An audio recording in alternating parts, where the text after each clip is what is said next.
15 days into the beginning of the NFL season. Folks, I hope that you are ready to win some fantasy football drafts. It's Short King Summer, dude.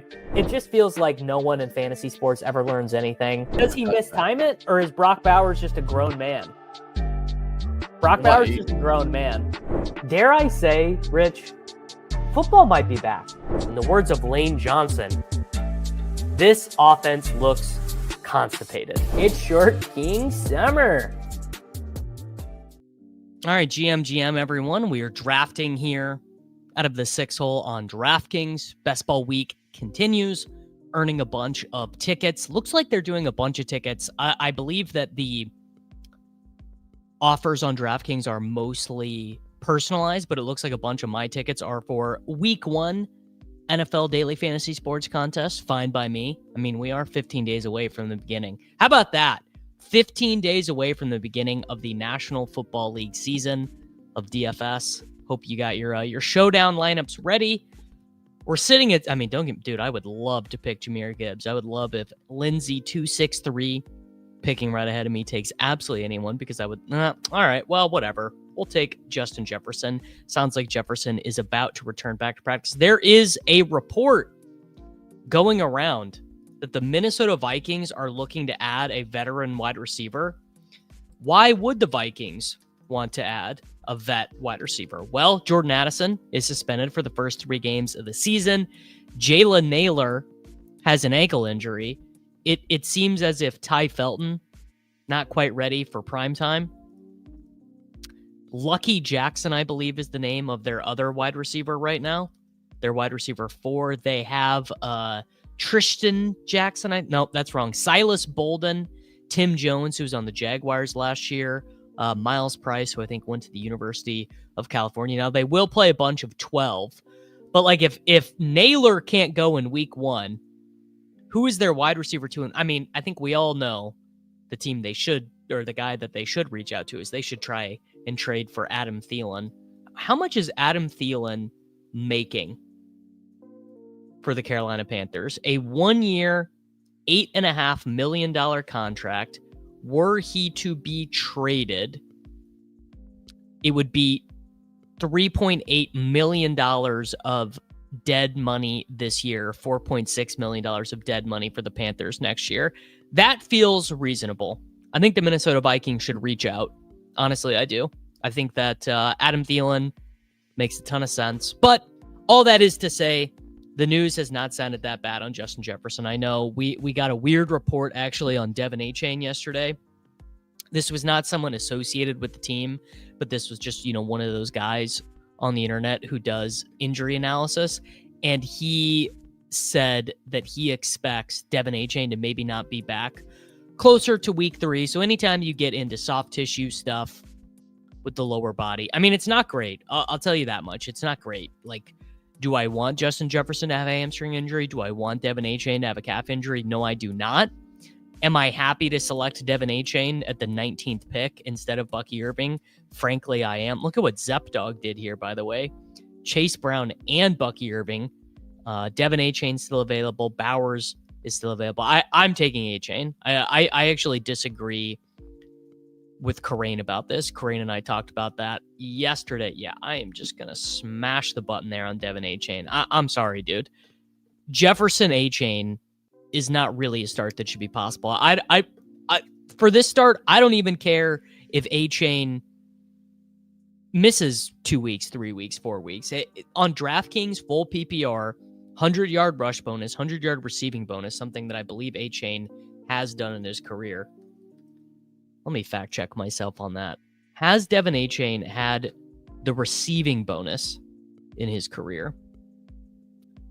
He has not. He had a 7 for 76 last year against Jacksonville. He's gotten the 100-yard rushing bonus in 2 seasons. He has generated the 100-yard rushing bonus 6 times, including that famous game against Denver. Man, I will never forget that game against Denver.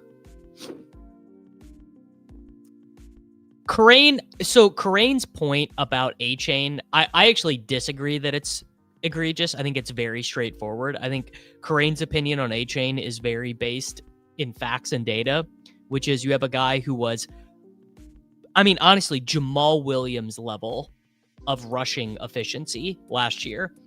Last season, Devin Achane, 49% success rate, only 4.5 yards per carry. The receiving efficiency went down as the volume went up. His yards per target dipped a ton. I don't think it's, I disagree with Corain about if you should be drafting Devin Achane, if you should not be drafting Devin Achane, but I do think that Achane is still, particularly on DraftKings, just one of the most obvious league-winning guys possible. There was a great article on RotoViz, I think about 10 days ago now, from our boy Sean Siegel, and Sean wrote this article that was basically like, look, man, this is one of the only guys in the pool who can have... Am I blind? What? What happened to AJ Brown? What on earth? Are you guys seeing the same thing that I'm seeing? Justin Jefferson, Devin Achane, AJ Brown start. All right, we are in don't drop the baby territory here. George Kittle, Trevion Henderson, Kyron Williams, James Cook, Josh Jacobs, Jonathan Taylor, all right. I mean, look, man, if you're not drafting on DraftKings Best Ball Week using code MATIC, I think that should probably start you. Look at this start. Back to my point on Devin Achane, though, real quick, and then we can move on. Achane is basically, he and McCaffrey are the only guys in the pool who can do, well, and Gibbs. They're the guys who can get 200 rushing expected points and 100 receiving expected points, obviously with the ability to score fantasy points over expectation, which is like, you know, I mean, I don't want to bear post here, but like, I actually would not be surprised if Barkley and Bijan end up negative fantasy points over expectation, as in they get a ton of expected points and they end up scoring less points than their expectation just based on how many touches I think they're going to get. Whereas I think that Achane and McCaffrey, probably a little bit less work than those fellas, but are likely to score fantasy points over expectation just based on how they get their touches. And maybe that's a hot take on Achane, but this AJ Brown hamstring thing, I mean, this is an absolute gift, because again, he's been out for 8 or 9 days right now. He's got this hamstring thing. There's, here we go. From the insiders on NFL Network, AJ Brown is working his way back in action well ahead of week 1. Barring an unforeseen setback, he's on track to face the Cowboys in 16 days. That's from Mike Garofalo. I mean, I would just consider this to be an absolute Dipperino situation. He looks pretty good right here. Look at this. Nearing return to practice. This is from yesterday. Yeah, I mean, I don't really see anything wrong with the way the dude looks right there. He's getting his reps in. Are we sweating this? I'm not sweating this. If I can get AJ Brown in the 3rd round, I'm going to take, I would have 100. Would I have 100%? I'll tell you this. I would take AJ Brown over T. Higgins, over Mike Evans, over Cortland Sutton, over Marvin Harrison Jr., over Garrett Wilson at 100% clip. Were he to be available there that often, I would literally do it at a 100% clip. All right, we are up in 1 pick. Again, this just continues to be a weird draft. Tyreek falls all the way to 40. Joe Burrow goes at 35. I mean, we are living in an alternate universe here, folks.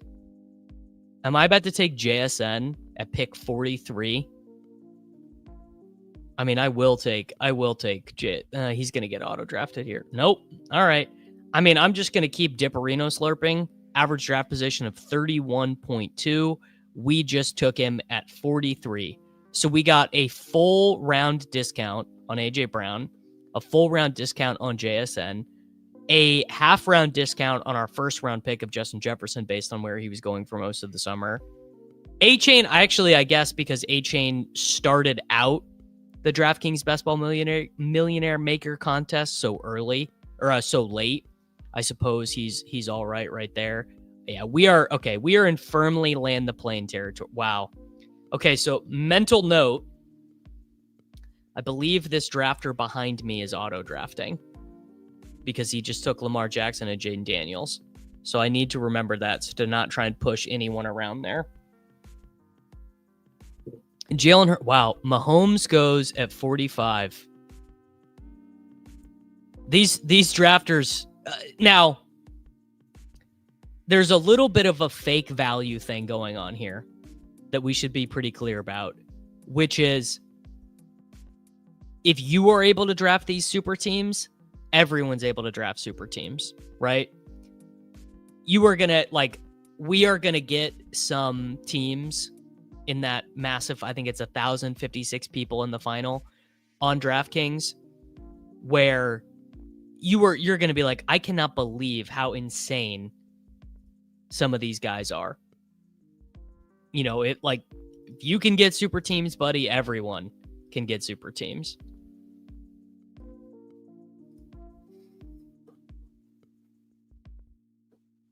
All right.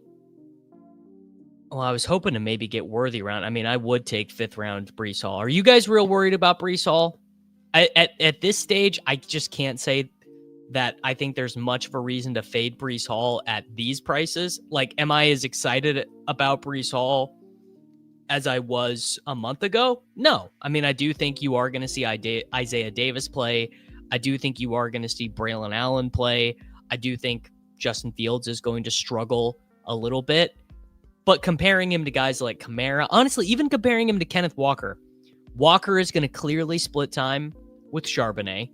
There's going to be a lot of ways for Breece Hall to get there. Yes, he's still pretty clearly the best running back on the New York Jets, and I'm a big Braylon Allen guy, and I even liked Isaiah Davis from the South Dakota State University Jackrabbits as a prospect. But Breece Hall is just much better than those guys. But yes, people do talk about the lobbies being softer on DraftKings, but just what that means is the average team, this guy's going to auto pick Breece. That's so annoying. The average team that you're going to see in the finals is going to be that much stronger. What do we do here? What's running? You know what? There's going to be a wide receiver that I like more coming back around. I'm going to take James Conner over Chuba Hubbard here, even though there was a little bit of correlation. The reason why that I'm going to do that is I happen to just watch the Cincinnati Bengals play defense. I don't see any path for the Cincinnati Bengals defense to get any better this season. Breece Hall will project for 2 more points per game than Braylon Allen by week 6 or so if he doesn't have the goal line role. I mean, the thing is it's just not that. I don't think the Breece Hall situation is that binary. I think it's unlikely that you're going to see Braylon Allen score 10 rushing touchdowns this season. I think it's unlikely if Breece plays as much better than Braylon Allen as I expect him to, that Braylon does hold on to that role. Breece is just, he's just a good football player. And there is the Justin Blackmon element thing, right? The rumor is basically that Breece loves to drink and loves to party and is out the night before games and stuff. So maybe he just is not going to endear himself to Aaron Glenn and the New York Jets coaching staff, but it's hard for me to pass on him at these prices. And this freaking guy auto drafting next to me ruined what should have been an insanely good team. Me personally, I am not that worried about it, haven't been that worried about it, but there's no denying that the vibes around the Miami Dolphins are really bad. We do not like the vibes around the Miami Dolphins right now.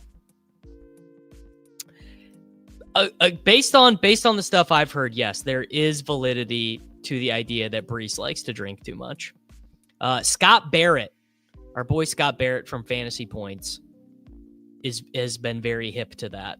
I think he started reporting that on his podcast a year ago. Now, do we do the Dipperino with Flowers? It's a half round Dipperino. Pearsall, I like stacking more. So I guess we have both of our quarterbacks alive. What do you do? I do have Pearsall ranked higher, but Flowers is a more unique combination. No chance the Pearsall or Hunter gets back to me. I am going to do Zay Flowers. Crane had some pretty good evidence the other day about his ability to break out, and I'm just a little bit lighter on Flowers than I am on Pearsall. I was drafting a ton of Pearsall when he was in the 80s on DraftKings. I mean, I don't know if there's anything to be worried about with Jalen Royals. Jalen Royals is just not going to play. Jalen Royals is the wide receiver 5 on the Kansas City Chiefs. He will need an injury and a Rashee Rice suspension to get on the field. So through 6 rounds, we have Justin Jefferson, Devin Achane, AJ Brown, Jackson Smith-Njigba, James Conner, and Zay Flowers, leaving us a little bit light with stacking options at quarterback. That would have been a reason to take Pearsall. There you go. Anthony's PFP that you guys can see on the screen right now is literally him with Breece Hall at the bar. Now, Anthony, I need you to report back. How drunk was he? How much had he imbibed? I don't think the Breece fear is that similar to the Jacobs fear, because Jacobs had much less competition on his own team. Like, I think we know that Breece Hall, or we know that Braylon Allen is like an NFL quality level running back, at least in my opinion. Pollard would kind of be the dream here. Sadly, Hunter is going to get auto-picked by this guy behind me. If there was not an auto-picker, just nothing worse. There's just nothing worse than the freaking auto-drafter being behind you. So the auto-drafter behind me is going to get Hunter. So I guess we are going to take Tony Pollard. Come on, Lindsay263. Log in and take someone else. Sad. Oh, he took Tony Pollard. He logged on. Wow. So we were able to get Travis Hunter at pick 78. Incredible. Justin Jefferson, Devin Achane, AJ Brown, JSN, James Conner, Zay Flowers, Travis Hunter. This is kind of the definition of a shipper right now. We're really in land the plane territory right now. I really better not mess this one up. This is one to not get fancy and take Ja'Cory Krosky-Merritt in the 10th round. This is one where if you get Ja'Cory Krosky-Merritt, you can get him.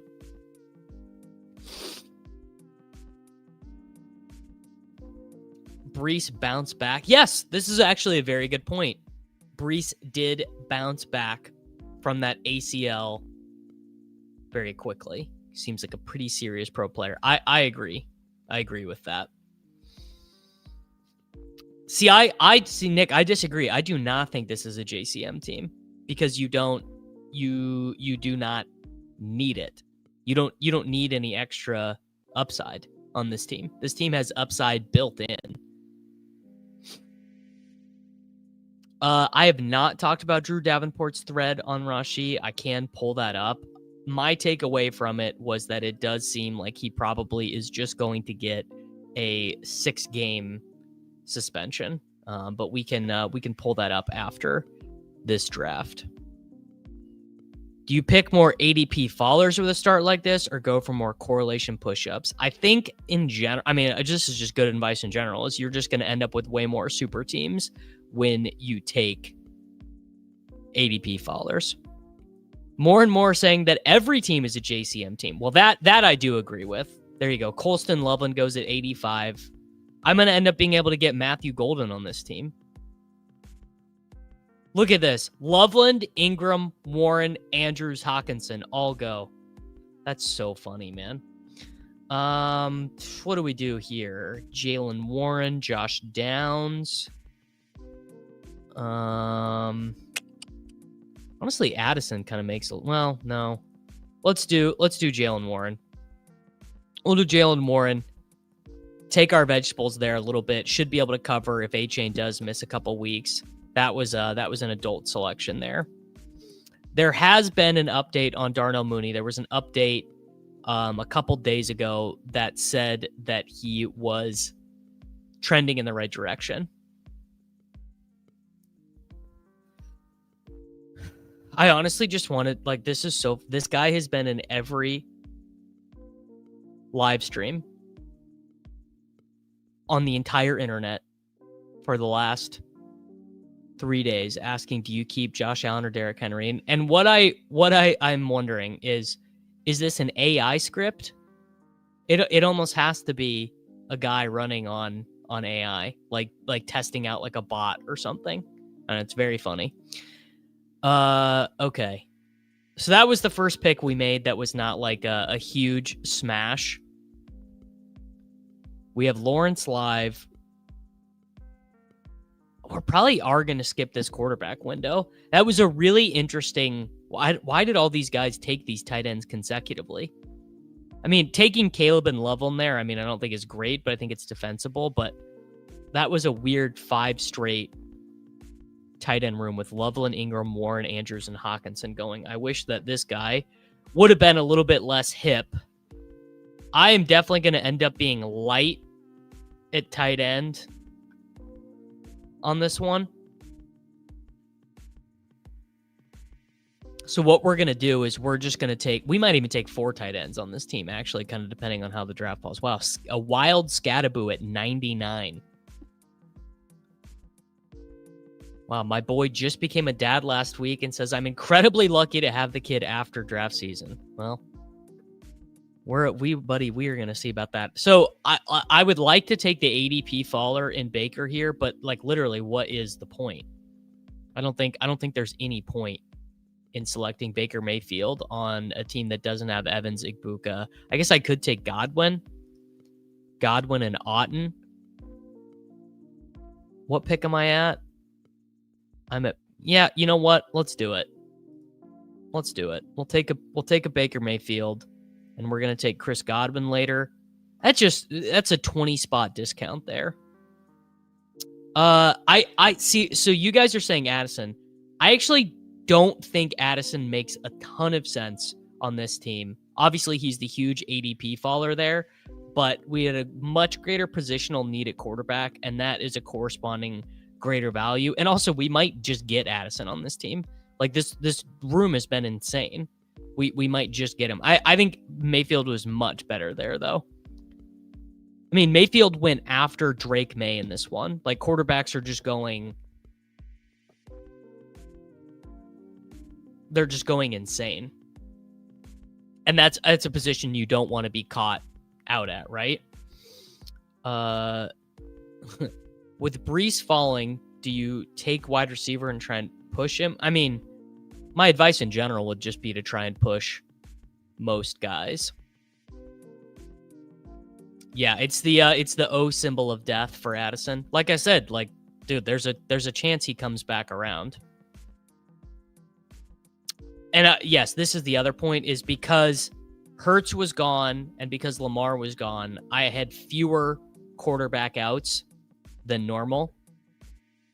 And Mayfield and Achane are the week 17 correlation. Yeah, Otten has shown that he is really strong in games that the other wide receivers miss.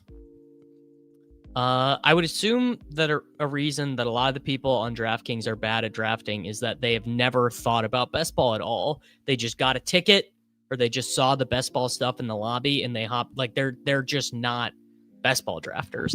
They're just guys. You know, it's the same reason most people are bad at fantasy football, just in general. Yeah, they draft names they like. Yeah, they just it's all willy-nilly out here, brother. All right, we are up in 3 picks. We have 1 quarterback, 3 running backs, 5 wide receivers, no tight ends. Downs is the huge value. If we wanted a tight end, it would be Kraft. If we wanted to do our stack, it would be Godwin. It does feel like Godwin is probably appropriate. We are starting to run out of quarterbacks. I wonder if maybe I should just take McCarthy or Lawrence here. Because so there's 1-2 quarterback team behind me, another 2 quarterback team behind. Yeah, I actually, you know what? I am going to do that. I am going to take Do I take McCarthy or do I take Lawrence? I'm going to take McCarthy. Because by the time these dudes, in fact, there was even a team over here with no quarterbacks. By the time it gets back to me, they were both going to be gone.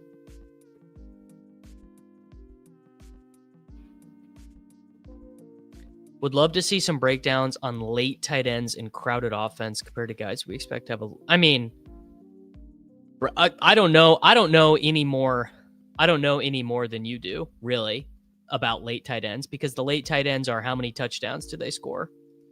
If Cade Otton scores 9 touchdowns, he's a really good pick. If Cade Otton scores 3 touchdowns, he's a really bad pick. And that's all. That's real. Like I'm not even being glib. That's just the way late tight ends go. That was definitely the right pick there with McCarthy, though, because Godwin has a chance to come back down to me. I don't think the same thing is true with early tight ends. That's why you pay for them. Like Ingram, even Kelsey, Laporta, McBride, Kittle. These guys can all get there without touchdowns. Trey McBride can catch 115 passes this year. I mean, it's insane, but he can. McCarthy is hard to backstack, but I got Justin Jefferson on this team, so that is a forward stack. I mean, I don't know if Cade Otton is a screaming value. Cade Otton has been in the National Football League for 3 years and has 1,400 receiving yards and 10 touchdowns. Like Cade Otton, I think, is probably the definition of a fine value. There you go. Fields, Penix, Herbert, as predicted. Quarterbacks getting absolutely hoovered up by the room. Lawrence is still there. No, I don't need it. Now, do you take Godwin here? That's really the question. Do I think that I can push Godwin with the O tag around again? Do I think I can do it? I'm just going to take him because I'll be too tilted to not have a stack on this team and just set myself up for a 3, maybe 4 tight end team. I probably could have pushed him again. Probably. But is it worth it to have an unstacked Baker Mayfield in week 17? I could see that one going either. And the 2 guys I considered go immediately after Tucker Kraft and Trevor Lawrence. Yeah, Kraft would have been nice on this team. Not necessary, though. They're Godwin a more necessary piece for this to be a week 17 team. Like, the way I think about a lot of these teams on DraftKings is if I pull this team up, this team gets there in week 17, and I pull it up and I see the team that's there, am I stoked to see it? Is it going to be a team that projects to score well in week 17? And it's going to be a lot better with Godwin and Baker on it than it is with Tucker Kraft and Jalen McMillan. Although Jalen McMillan right now is like basically undraftable, I think, with this neck injury. How often are you taking 2 quarterbacks on DraftKings? Honestly, almost never. Like when you ask yourself, how many QBs on DK? It just feels like so many of the best teams, like so many of the best picks, like not in the 11th round. Like I don't think you need to take Cam Ward in the 11th round. I mean, you can, but I think in the end, it's like, dude, I'm looking at some of these really late picks. Like I'm looking at like Dart, Rodgers, even Shuck, even Wilson. And I'm just like, dude, these guys are just better picks than like whatever idiot wide receiver I want there. I do not mind handcuffing Achane and Ollie Gordon at all. Don't mind that at all. I mean, Ollie Gordon is just a really good pick, I think. There you go. This drafter, yeah, see the quarterback's just getting absolutely flooded. All right. Let's do it, man. Where's Chess Liam? Dalton Kincaid. There you go. Full PPR website, Dalton Kincaid at pick 139. You never know. But back to the quarterbacks thing. Also, just given the extra roster spot, I really do just want to select a third quarterback. Like, even Dart. Yeah, Dart is just a good pick, in my opinion. I've been wrong about so many things. So many things have I been wrong about. But if Dart gets in there, Dart's going to run a little bit. Dart's going to push the ball down the field. He's going to be fun. And Brian Daboll's coaching for his job. And I think it's just very hard to coach for your job with one Mr. Russell Wilson as your quarterback. This seems like crazy fan fiction. Don't you think the Packers will take Brian Robinson and get Wicks in something where why would they do that? Brian Robinson is just not a very good running back. I don't see any they don't. Matt LaFleur will take Chris Brooks off the waiver wire scrap and turn him in there. I don't think the Commanders have any interest in Wicks either. Everyone knows Dalton Kincaid is bad. I think everyone is very well knowledgeable that Dalton Kincaid is bad. What players are full PPR DK draftable? I mean, the guys who I like the most relative to the format are the guys I draft the most on DraftKings compared to half PPR are Wan'Dale Robinson and Demario Douglas. I smash those guys in. I think I will be selecting Dallas Goedert as my second tight end. It'll be Goddard. Mooney still available is actually crazy. What are we at? Pick like 140? 150?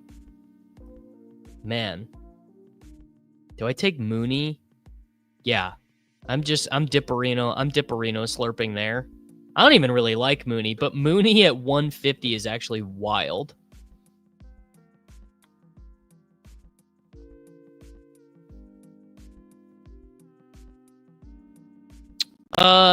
Dalton Kincaid also wasn't good in college. Like, Dalton Kincaid has just never been good. I think it would be different if Dalton Kincaid had shown anything, but Dalton Kincaid has never shown anything in college, in the NFL. I mean, I guess I don't know about Dalton Kincaid's high school stats. Also, I believe Dalton Kincaid is still banged up. Wow, wise philosophical words from Nick. Just because it's a value doesn't mean it's the right click. I think, honestly, I would guess that's probably wrong in the long run. But also, Mooney just bought us an extra little piece of draft capital. If you look at my little draft capital bucket up here from the Draft Caddy, we are going to be clearly, oh shit, I have to update the Draft Caddy. That's why it's not showing. But that did buy us a ton of extra value. We can take 4 tight ends now because we only need 7 wide receivers. Copy paste states. This is, literally, I'm sponsored by DraftKings this week. This is indeed an ad. I have partners with DraftKings this week. I'm being financially remunerated to stream DraftKings best ball drafts.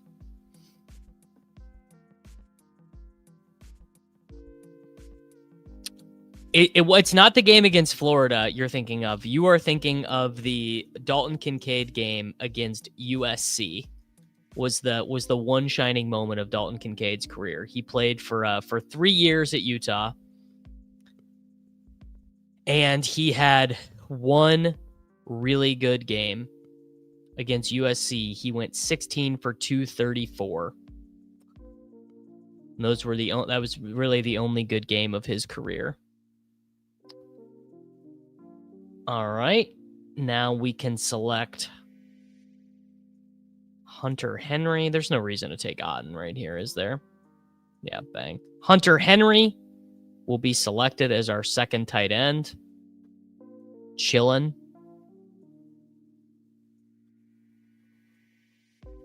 Wow, I really hope the 3 quarterback cabal gets destroyed this year. I got some bad news for you on that front. First off, I think the math bears the 3 quarterback stuff out pretty clearly.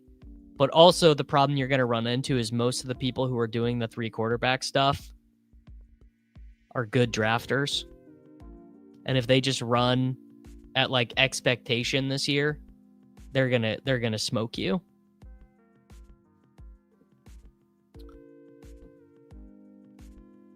Anecdotally, how accurate is a sidekick's probability of returning? I have no, I don't pay attention to it. Well, I mean, all it is literally just doing a probability. So how I don't you wouldn't like you measure a probability before it happens, right? You don't judge because don't get me talking about math, dude. Did you say remunerated or remunerated? I said whichever one was the real word. Remunerated. Is that not a real word? No. Remunerated. All right, I did. I said an M instead of an N, so I did make that up. Damn, Walter. You got me, bro.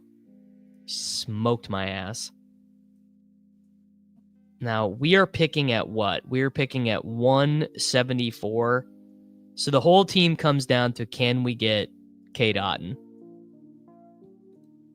Isaac Urendo, by the way, you guys see this? Back at practice. Very sneaky. First off, a phenomenally good pick there. Isaac Urendo back at practice for the San Francisco 49ers. Probably one of the biggest sneaky updates of the fantasy football season. They don't want you to know that the clear running back 2 for the San Francisco 49ers is back at practice.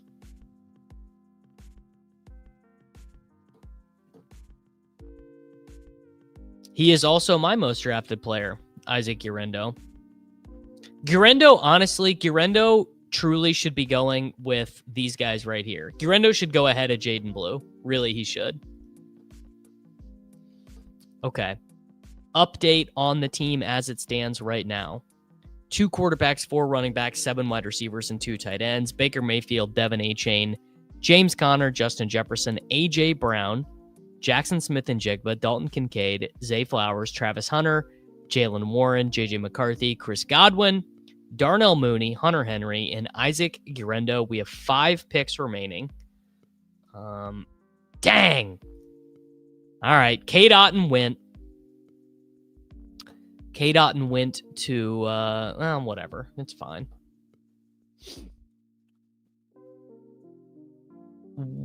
Jordan James has a broken finger. I assume he will be back at practice at some point, but so I'm actually not going to take Hollywood Brown. He is the clear ADP value, but we are getting to the end of a tier at running back. I have a greater need at running back. If I get Hollywood Brown coming around, that's fine, but I'm going to take Keaton Missile there at 187. Isaac Urendo equals Marshawn Lloyd plus 2 good games. I'd take that. Wow, 38% Fannin through 107 drafts. Honestly, Harold Fannin is a great pick on DraftKings. The cheaper you can get him, the better. Sign me up. Devin Culp ass team. I will not be taking Devin Culp, but I like your guys' initiative. What player are you feeling like you don't have enough of right now? I don't know. I have honestly an even amount of everyone. I'm not doing anything too exciting with my exposures this year, frankly.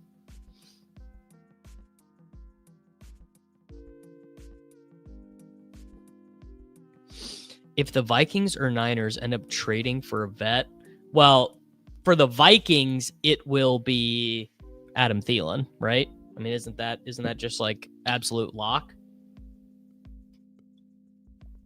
Oh, yesterday's coffee. I ran out, filled, gone. I have a little bit of. Oh, how about that? It's even a DraftKings mug.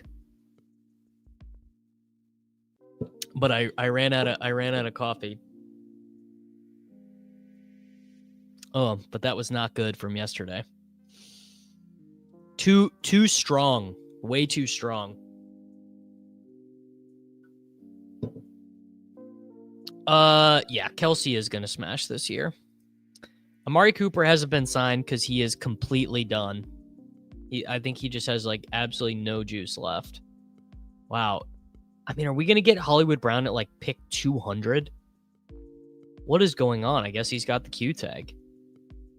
Hollywood Brown at 190. Yeah, I will take an 8th wide receiver. If Hollywood is still here. What's quarterback looking like? Richardson, Shuck. And I might take Richardson coming up next too. Yeah, dude, whatever. I will take Hollywood Brown on this team. People forget you can use wide receiver scores in the flex. They forget you actually are allowed to do that.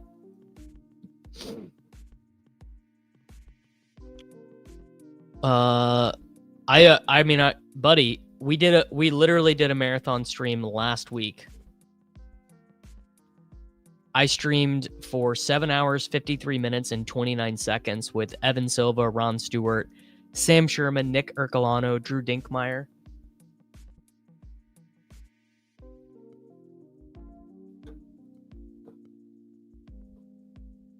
The only question with Thielen is, do Carolina think someone Leggett isn't good enough and they're hoping to play for a wild card and need him?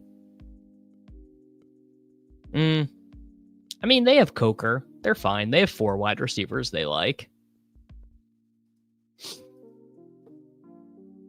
All right. Mayfield, Achane, Connor, Jefferson, A.J. Brown, JSN, Dalton Kincaid, Zay Flowers, Travis Hunter, Jalen Warren, J.J. McCarthy, Chris Godwin, Darnell Mooney, Hunter Henry, Garendo, Keaton Mitchell, Hollywood Brown. There is a certain waterfowl tight end who makes... Oh, I didn't even realize he was gone. Dang. No Liam stream this week. Liam is back teaching chess. So while I'm working, Chess Liam is teaching the future of America how to knock some pawns down. So by the time I'm done for the day, Liam is just logging in. All right, we're not able to get Fannin. That sucks. Is Theo Johnson still available? Theo Johnson is still available.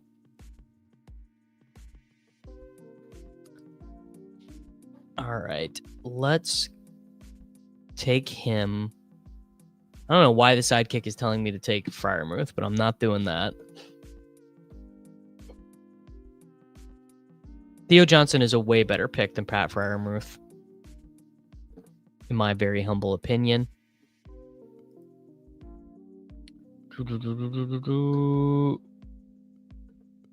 And I still might take Anthony Richardson on this team, honestly.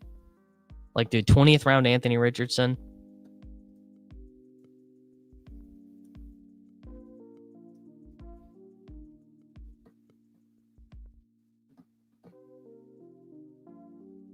Why do you have Jimmy Horn Jr. bags? Jimmy Horn Jr. wasn't even a good college. Did Jimmy Horn Jr. even get drafted?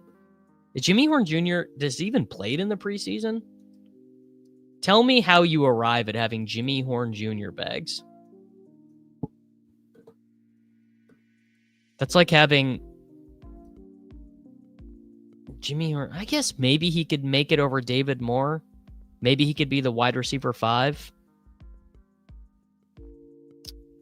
Yeah, I'm not doing the Milrow thing. I get it. I mean, it's not really that dissimilar from taking from taking Richardson. It's pretty similar.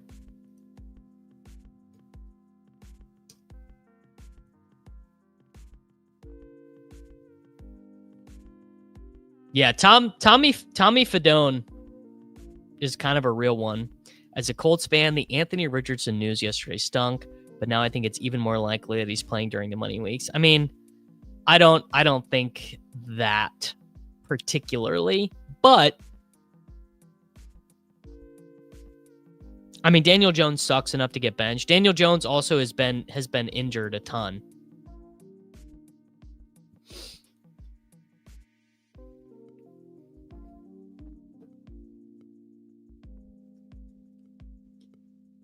Yeah, the Bears' backup running back is Roschon Johnson. And it's Roschon Johnson. It's Monungai. Travis Hunter probably, or not Travis Hunter. Travis Homer is going to make the roster as like a special teams guy. He'll maybe get some third downs. Roschon's hurt, though. Roschon has a foot injury, which is not great. I'm not taking Miles Sanders either. Well, maybe I will. Oh, no, Sean Tucker. Sean Tucker with Baker, dude. Come on, drafter ahead of me. Don't be locked in enough to take Sean Tucker. Sean Tucker ties a bow on this team. Yeah, bang. There we go. All right, we got one pick left. Anthony Richardson is gone, so it's going to be Shuck. If I was going to take a tight end, yeah, there's not really a fourth tight end to take. How is A.D. Mitchell still available as a freaking 20th round pick, dude? That's crazy. Jackson Dart in this one was a 14th round pick. Chris Rodriguez is draftable on DraftKings. Absolutely no doubt about that. That's very true. Soul Taco, the chain. I've had Soul Taco before. Man, to me, Devin Culp feels like a fancy play. I agree. I think Shane Steichen absolutely has to be the favorite to be fired. Don't think there's any question about that. All right, what are we going to do for our final pick here? Wide receiver, Coker still available. Man, crazy. Chris Rodriguez. We've got Estime, maybe.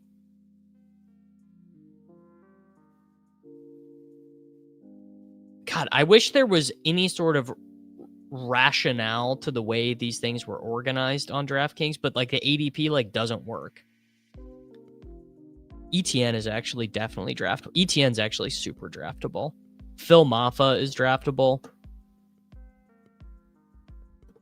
I don't. Maybe I will. Maybe I'll do a Maffa for Kevin. Well, you want me to take a third quarterback? I'll take a third quarterback. I'll take Tyler Shuck on this team, brother. McWeapon is definitely draftable. There you go. Darren Waller off the pup. You love to see it. All right. One pick left. Tyler Shuck to the rescue. All right. Final team. There's a roster view, right? Download roster image. There's a way to... Okay, never mind. It doesn't pop up correctly. All right. Baker Mayfield, Devin Achane, James Conner, Justin Jefferson, A.J. Brown, Jackson Smith and Jigba, Dalton Kincaid, Zay Flowers, Travis Hunter, Jalen Warren, J.J. McCarthy, Chris Godwin, Darnell Mooney, Hunter Henry, Isaac Guerrero, Keaton Mitchell, Hollywood Brown, Theo Johnson, Sean Tucker, and Tyler Shuck. Honestly, the only thing that could have made this one any better, I guess, instead of Guerrero, you just suck it up and you take Cade Otton, and then you get what you get. And then I guess maybe Hollywood Brown is just such a better pick than Fannin. I bet this guy's so fun at parties, man. I bet Best Ball Monster, people just love to see this guy. Best Ball Monster literally 100% of the time just is always saying just absolute dog shit in the chat. Just comes in and is just hating Just like never a kind word to say to anyone. Just always just, this sucks. You should do this. You're like just miserable, man. You don't have to watch, bro. You could just do other stuff, bro. There's no reason to ban him. He's not being insulting or anything. He just it's just like, man, I feel for him.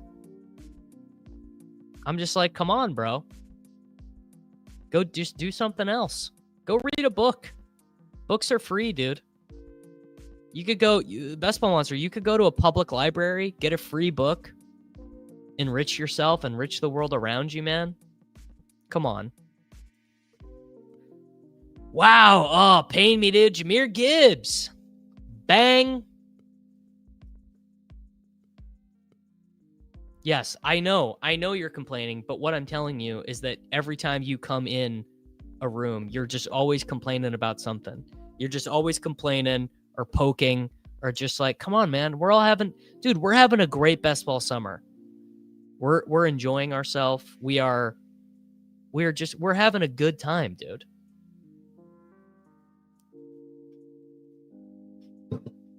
I hope you are having a good day as well, Christopher Burkle.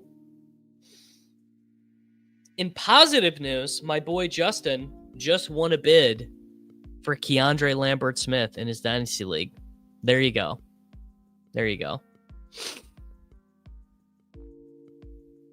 Well, this is fair. That's actually, disagreeing is fine.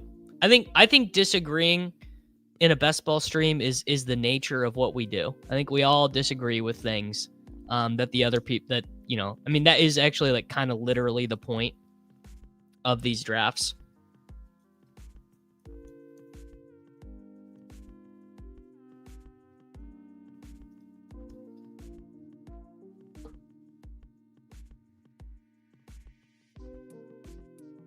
Oh, dude, that was an incredible bit. Favorite moment of the summer is the sign here if you're mad bit.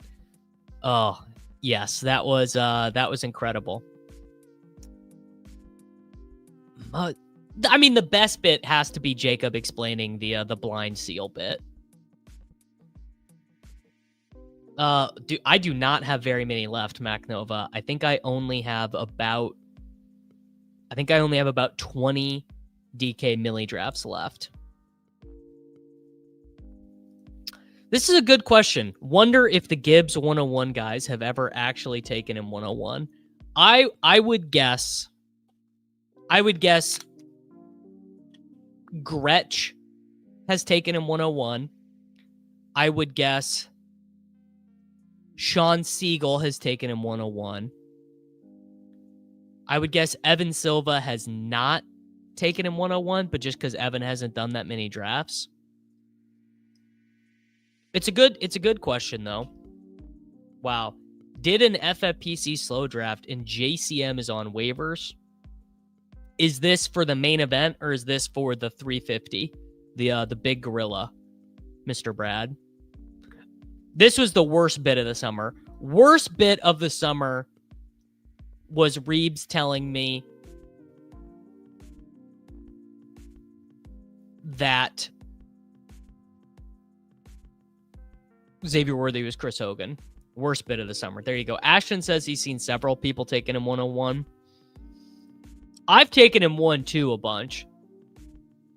Honestly, in off-stream drafts. Oh, come on, dude. Give me frickin' Gibbs Bowers. Give me Gibbs Bowers. Don't do it, R. Grady. You want Jonathan Taylor. You need a running back, dude. You R. Grady 4. You do not want Brock Bowers here. You want a running back. You want the safety of... Yes! Let's go! Let's go. That's a start. The strategy is a little bit different between Big Gorilla and between FFPC because of the way that you generate money back. The league prizes for the Big Gorilla are smaller, so there's less of a reward for winning your individual league, and there's more money in the prize pool for the big tournament. I would be tempted to be more aggressive in the big gorilla versus the main event, where again, there is a lot less of a prize for winning your individual league.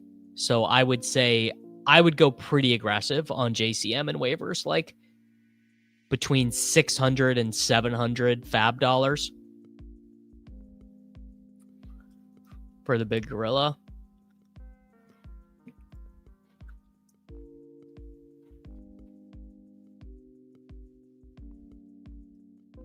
Wow. And T. Higgins, which is definitely last of a tier at wide receiver. That is a sick start. Gibbs, Bowers, Higgins.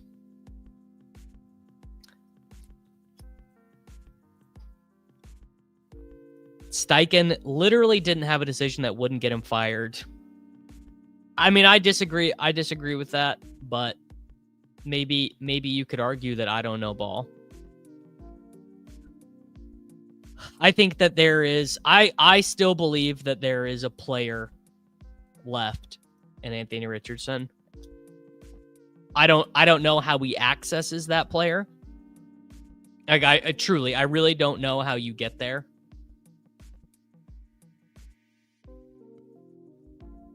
Yeah, because the big gorilla opens so early. It opens, because doesn't it open before the NFL draft? The big tournament on FFPC, the 350.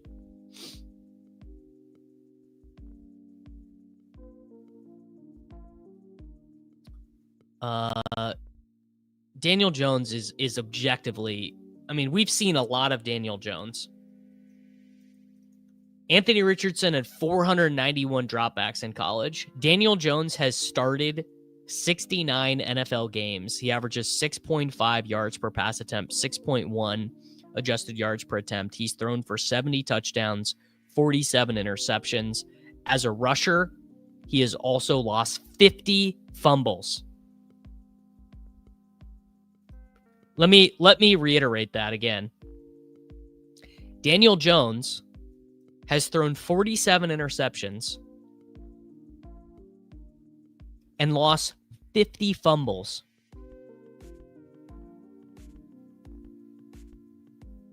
Did you guys hear that? 50.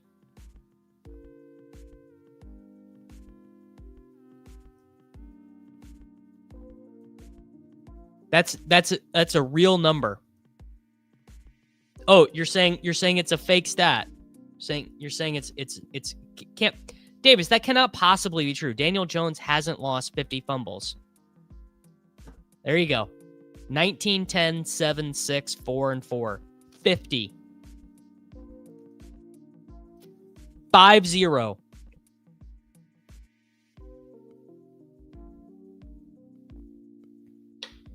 Not my quarterback, dude. Greg is right. It's not lost, but it sounds funnier the way I said it. How do you I don't even know how do you access lost fumbles?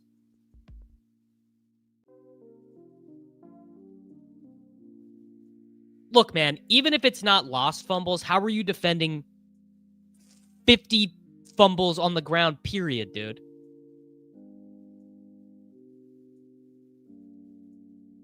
Yes, it is true that total fumbles is not lost fumbles, but I don't think that, how does that make it any, I don't think that makes it any better. Yeah, exactly. It's literally random. It's like truly it's a 50-50 either way. And 34 lost fumbles is like just as insane. Maybe Daniel Jones has mastered the skill of recovering his own fumble. All right. We're up here. I mean, I'm just going to take the ADP value in Tetaroya McMillan.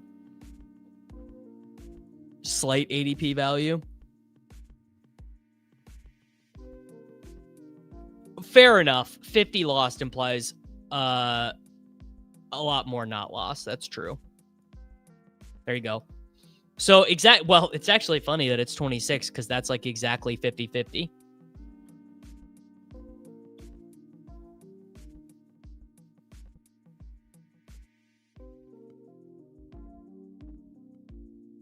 come on, man. It is unserious to think that Daniel Jones is going to be an average quarterback. I just don't believe this dude. He wasn't an average quarterback in college. He wasn't an average quarterback in the NFL.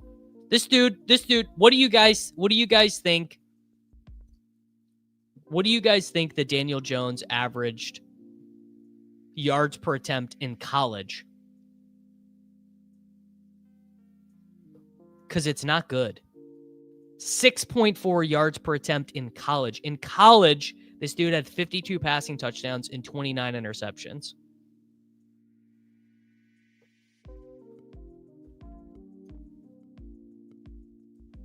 There you go. Played that one perfectly. We get George Pickens, so we are at Jahmyr Gibbs, T. Higgins, Tedoroy McMillan, George Pickens, and Brock Bowers. We are freaking cruising right now.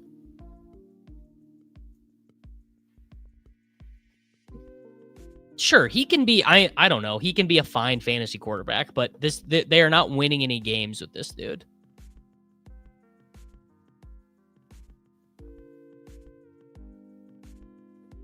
I mean, I assume the reason that they are going with Jones is because Richardson is just not an NFL quarterback. He doesn't have the skill. Can't figure it out before the snap, is not accurate enough after the snap, and so you just have to run this like insane offense that just doesn't work. All right. So we are going to be a little bit behind at running back 2 on this team, but we have a bunch of we have Goff and Gibbs together. I like Geno with Bowers is strong. Burrow, of course, already went unstacked, uncorrelated to Gregory 7 for no reason. Tedoroy McMillan at pick 45. So we have Bryce Live and George Pickens. So this one should be a little bit easier quarterbacks wise. What are you saying is a terrible take? That you think me saying that Daniel Jones is bad is a terrible take? Daniel Jones has put no good seasons of football on film. 0. De nada. Bum. No, Anthony Richardson is not going to become Taysom because like they're done with him. Like I don't think you can bench your number 4 overall pick and then be like, hey man, do you want to like play Taysom Hill for us? I don't think that works. I bet you could probably get 1,000 to 1, 2,000 to 1 on Daniel Jones to win MVP.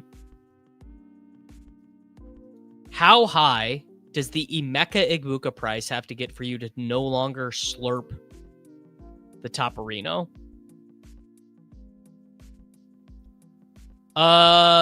Probably right here. This is probably the Toporino for me, 58-ish.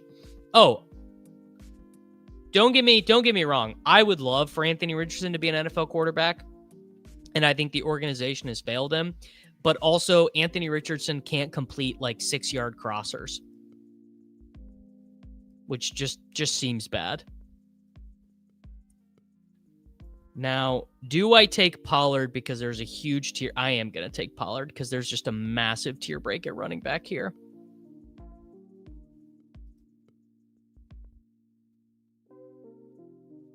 Like, there'll be some wide receiver I like. Olave, Jennings is like worst case coming back around. But the tier break from Pollard to the next range of guys is massive. So we have Gibbs, Pollard, Higgins, McMillan, Pickens, and Bowers. That was a clutch selection of Pollard there. I mean, yeah, I guess if there's no chance that Godwin comes back, I would take Egbuka up where Tet goes. So I would move him up to this range of guys. Well, Pearsall win at 51 in this one, by the way. I think it's hard. The thing with giving Richardson reps is every time they've given him a chance, he just has like immediately fucked up. All right, this one's for Nick. I'm going to take Diggs here to set up a potential Drake May pick. So we have Gibbs as our wide receiver 4. Yep. If you need a running back and then Pacheco and Pollard go, you're dust. You're dead. It's over. It's over. Nick, if you would legit take Igbuka right after T. Higgins, I have some news for you. You might be a slappy. Well, you might be a slappy if you cite Travion Henderson as a reason to not take the big dog. If you've ever drafted Genty and Hampton as your running back 1 and your running back 2, You might be a slappy. If you've ever drafted Jalen Warren and Miles Sanders together, you might be a slappy. If you have even conceived of the thought, the Fannin bet, you might be a slappy.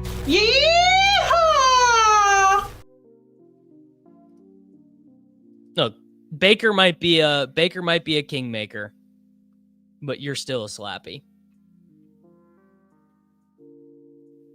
I don't think. Well, I mean, Igbuka could definitely have better stats than rookie Marv, or he could also be the third wide receiver on a team that's not as good as we think they are,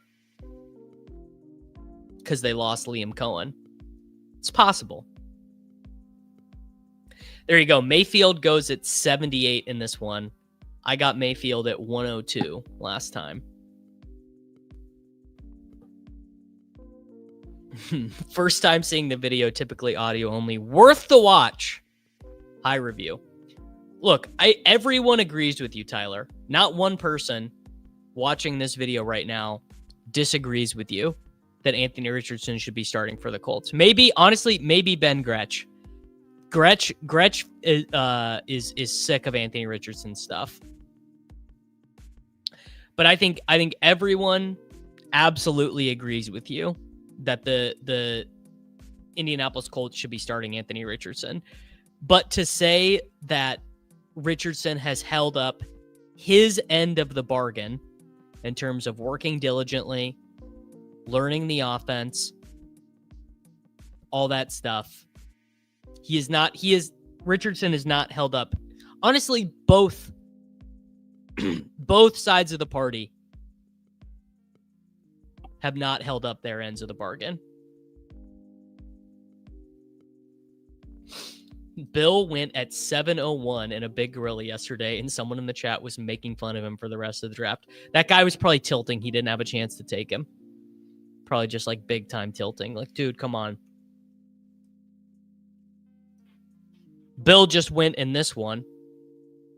Bill Krosky Merritt at pick 87 in this one. I am not going to take Michael Pittman Jr. here. I don't think. I believe I will be selecting Dakota Prescott to go with one Mr. George Pickens, because here's some information. You guys can take this one home with you.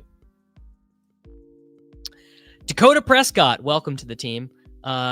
You do not reserve the right to your stack when you draft on DraftKings.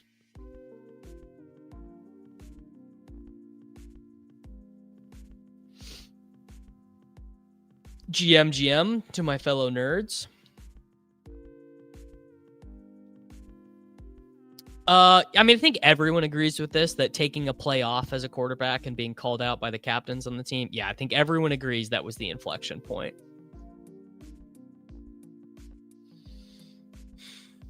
Dude, Richardson is going to be awesome as Justin Herbert's backup in 2028. I agree. Yes, a true disagreement where both sides are wrong. Yes, Mr. Demo Zone. The casuals have officially entered on both sites. Retail is here. Guys, remember that Mr. Demo was the one who provided the Mac Miller Pirates Mac Miller Day bobblehead to the background here on the channel. A high level friend of the channel, Mr. Demo Zone. I like taking Chris Rodriguez a little bit. I don't like it as much as my friend Adam Scherer does. Now, do we take... I kind of want to take Sharbs here, actually. You know what? I do want to take... that was a little bit out of left field. Davis, why did you take Charbonnet there? I have started to think this in the Seattle backfield. What if the coaches are just fed up with Kenneth Walker never being available?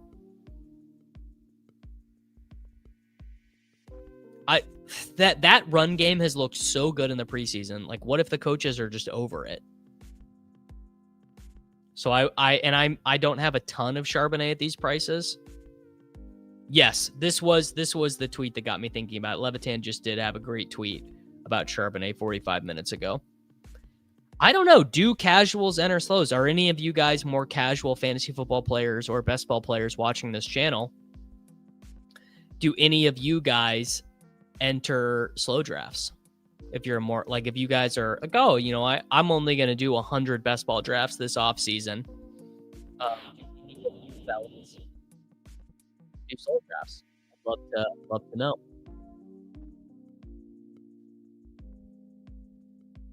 Yeah, what are the odds Zach Charbonnet is just better than Kenneth Walker?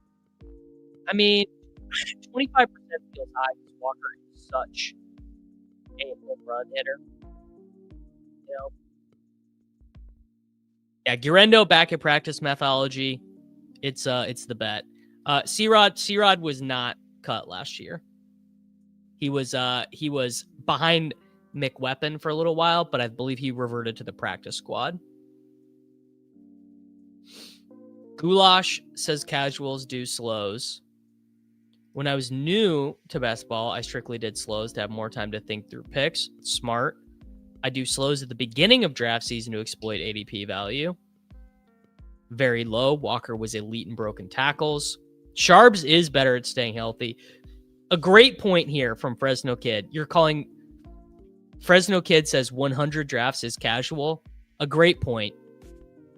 That right there, that's me losing my way a little bit. Thank you for keeping me honest, Fresno Kid. Yeah, honestly, a good point. Can't imagine casuals loving the 20-second clocks.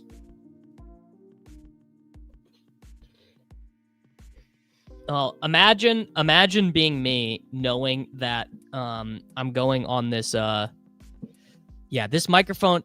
So let me show you guys this.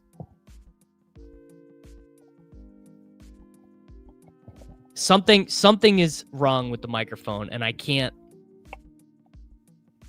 I just gotta get a new one.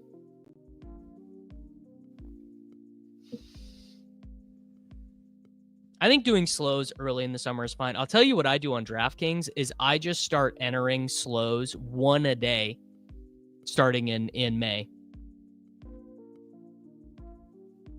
Yes, McBride is a first rounder in FFPC. I did a main event a couple days ago where McBride was the 5th overall pick, I believe. Maybe the 7th overall pick. We did one the other day.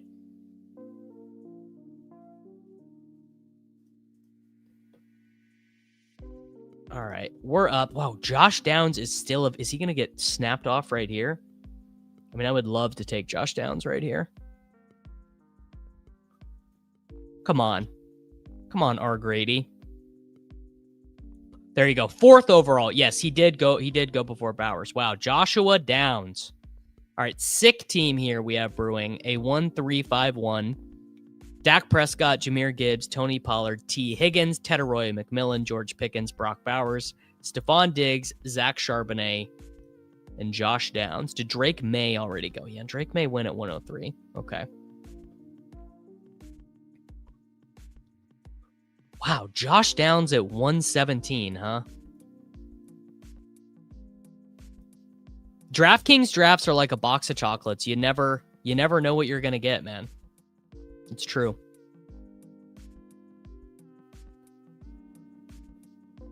Oh. Now, need to start thinking about second quarterback. Do I want this to be a Daniel Jones team?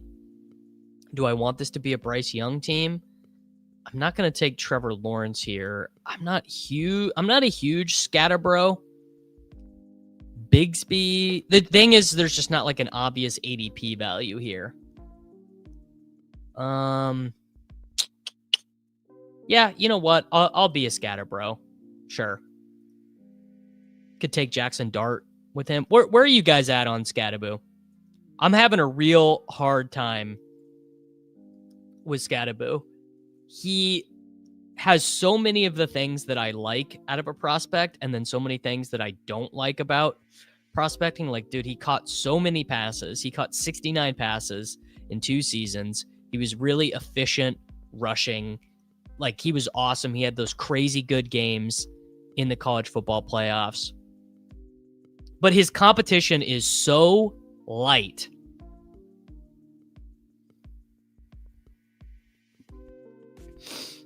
I think Mims is fine. I think ultimately Mims is a good player who's just going to be a little bit limited by the offense.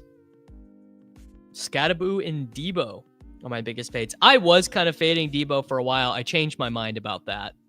It's all open for Debo Samuel. I think that one of the biggest parts of the combination of Brian Robinson Jr. being traded and Terry McLaurin not being at camp is positive for Debo. Yeah, this is where I've landed as well. The pass catching profile, particularly on DraftKings, just makes it pretty hard to be zeroed out on him. Yes, our noted, you guys, if you guys are in the Slappy Central Discord, I don't know how many of you guys have become members of the channel. I assume a lot of you. We're at an all-time high on members of the channel. I think we have 400 members now. Chad posted his exposures the other day, and Scat is his most drafted player. It's a good question. Did they trust Tracy in pass protection last year? Let me go look this up. Let me go look up the pass blocking stuff for the New York Football Giants. Well, if I scolded you, I was wrong. I was wrong. All right, we're going to go PFF premium stats by position. We are going to go blocking grades, running back, team, New York Football Giants.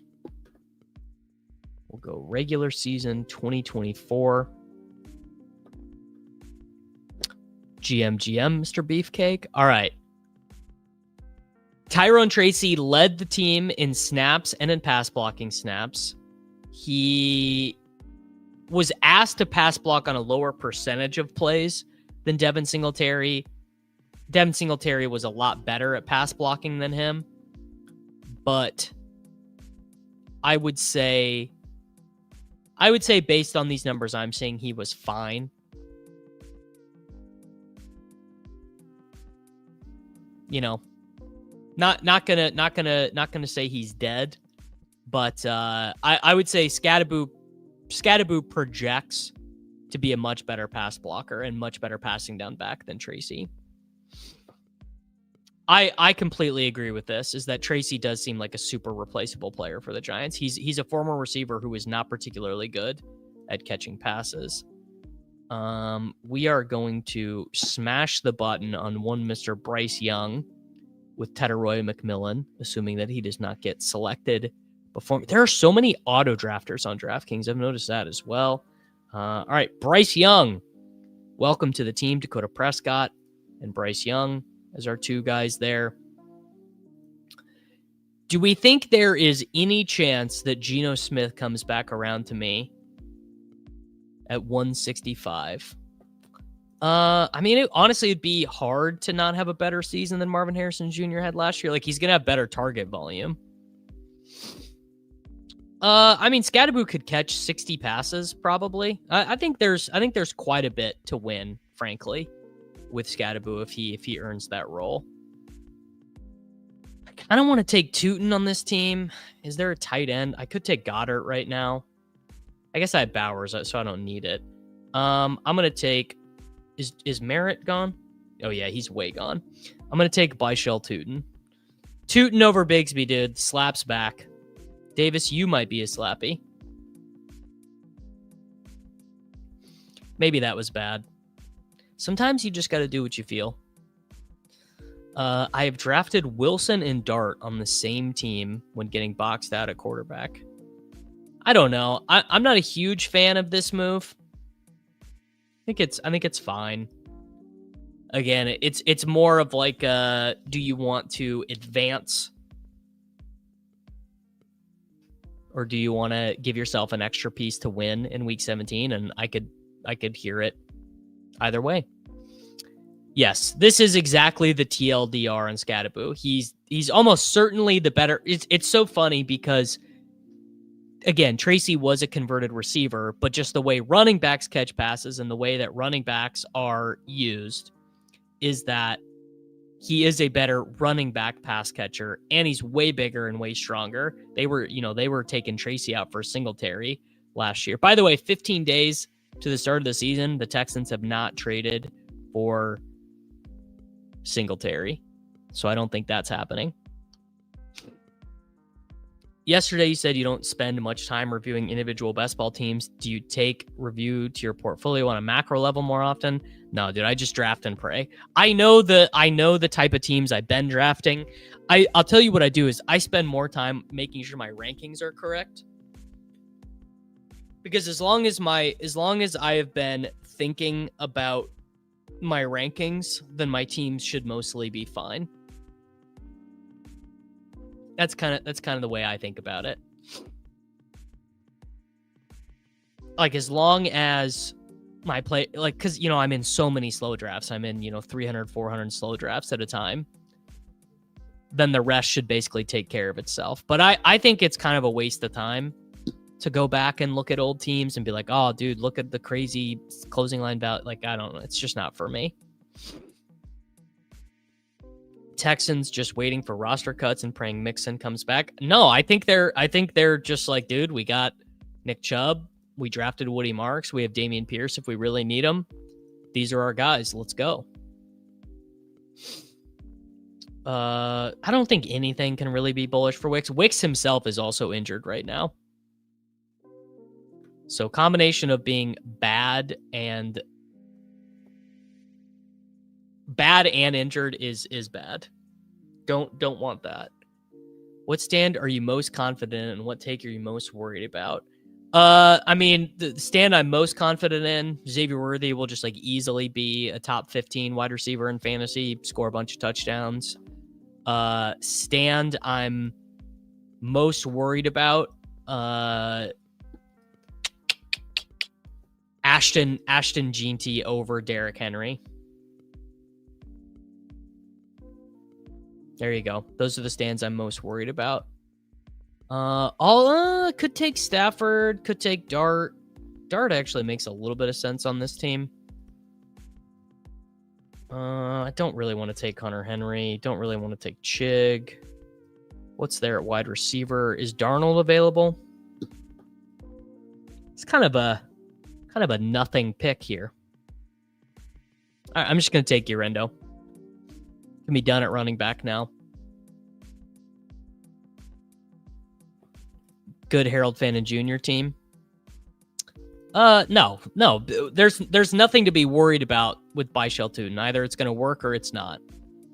There is no worry involved. Either Tootin overtakes Tank Bigsby or he doesn't.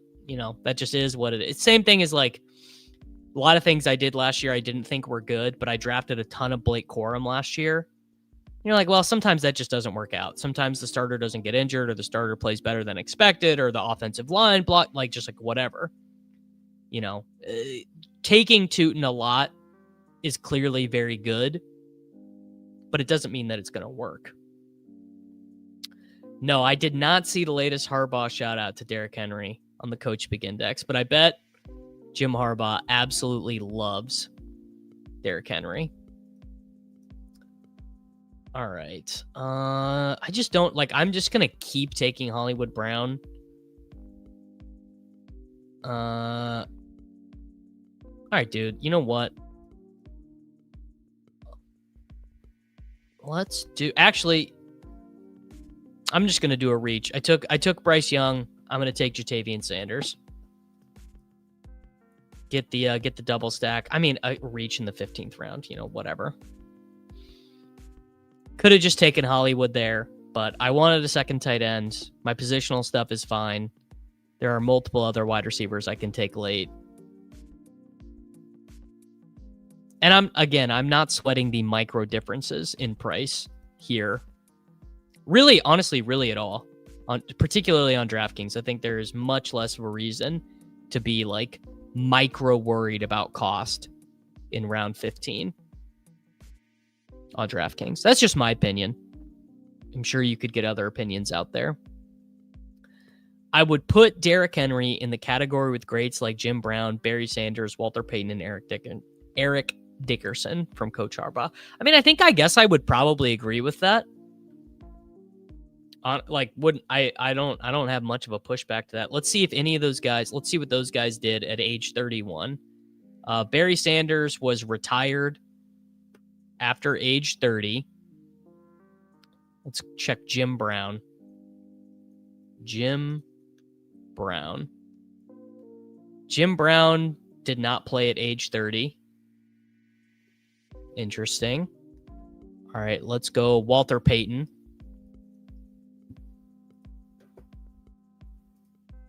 Walter Payton, age 31. Absolute smash show. Walter Payton, age 31. 381 rushes, 1,600 yards, 11 touchdowns. And Eric Dickerson. Eric Dickerson at age 31. 167 yards, 167 rushes, 536 yards, 2 touchdowns, 805 scrimmage yards. That's crazy.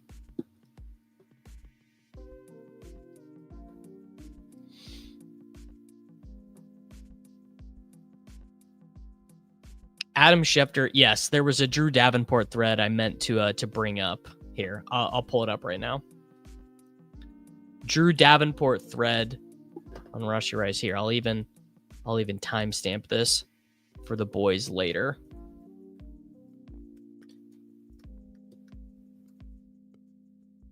All right, so Drew Davenport says, "Oh, never mind. It's not gonna let me show the thread. God, X the everything app, it doesn't work." All right. The lead into the situation is perhaps the biggest part of it, as he indicates he thinks the NFL asked for 8 games, not 10 plus. I don't remember where 10 plus came from, but I'm willing to bet Schefter isn't randomly throwing numbers around. He then comments that the baseline suspension for the personal conduct policy is 6 games. CB doesn't point to 8. He makes the analogy that you can ask for $1 million a year, but if the market is $500,000, your ask isn't that impactful. I'm sure the NFL would beg to differ on that, but it's an important point. The issue was collectively bargained. We'll see who wins between the NFL and the NFLPA. Specifically mentions the NFLPA is part of the slow up in the process because of how busy a summer it's been for them. That would seem to fly directly in the face of the assumptions a lot of people are making, including Davenport himself. So then Schefter asks those, where do you think this comes down? Host says 4. Schefter says more, closer to 6 than a 3. I'm paraphrasing, but you get the point. 6 games is most logical for how this plays out, but the skepticism, Jesus, with the use of the word logical was evidence as well. He noted there's still a lot to figure out and work on for there to be a deal, and intimated that perhaps 5 is where it lands. Oh shit, I'm about to auto draft. Hope it's someone good. Who was it? Anthony Richardson Sr. So it wasn't good. That's what I get for delivering you guys the goods. Whatever. Anthony Richardson, sure. 3rd quarterback. Dude, what if Anthony Richardson's who you need?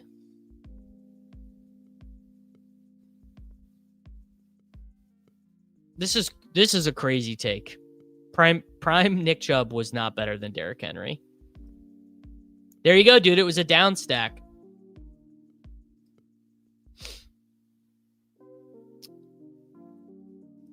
All right. Now I can take Torrey Horton. No, I can't. He got picked. Now I can take Jalen Coker. Dude, the super onslaught. The super stack. Yeah, they haven't said he's for sure playing those games. What he said what they said was actually just that he is not going to be suspended as it stands right now, but they could always settle the legal situation. They could always settle the legal situation at basically at any point, is the way that I understand it. Like, effectively, Rashee Rice could tell them tomorrow, or the NFL could offer them tomorrow,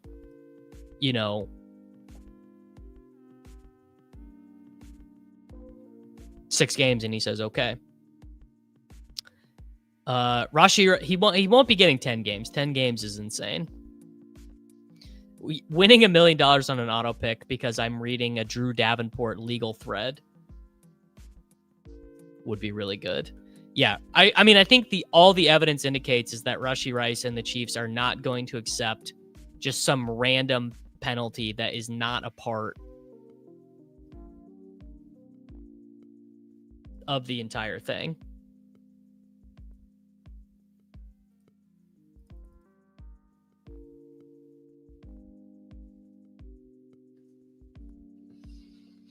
$500 drafts in, 8% Daniel Jones, 5% Richardson. Seems about right.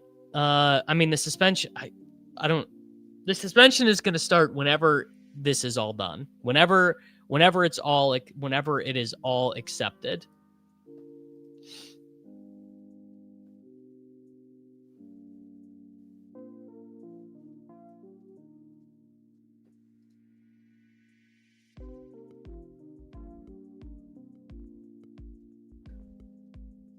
All right. Oh, damn. How do I keep getting sniped on Harold Fannin Jr., dude? How is this real life? Enough already. I've had it. No more. A man can't even live. A man can't even select Harold Fannin Jr. after auto-drafting Anthony Richardson in peace. I would go, if you just had one league, one spot, I would go Bijan over Gibbs, but you can't really go wrong. I guess I do. I guess I just need to move Fannin up the ranks, man, because you can't just get him. Tell you what I'm not going to do is I'm not going to go all in on the Colts. I will not be well, maybe I will take Mitchell if he's still there in the last. I'm going to take Theo Johnson again as well. Dyson darts, dude, double touchdown. The Fannin bet has gone mainstream somehow. Who would have thought?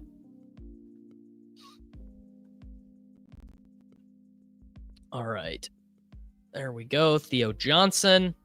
So we have our 3 quarterbacks, our 6 running backs, our 6 wide receivers, and our 3 tight ends. We have 2 picks remaining. Yes, this is a key point. This is a key point as to why they might just settle. Because for the Deshaun Watson thing, it took Sue Robinson a month to come to a decision after the hearing.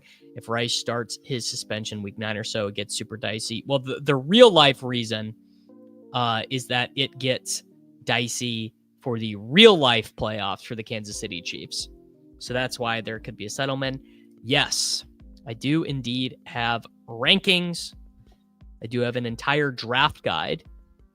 So if you just scroll down below to the YouTube store, to the shopping tab, it's right there. You can purchase my draft guide right there. You can also go to patreon.com/DavisMattek and purchase my rankings if you would like to use them, or you cannot and just do whatever you want.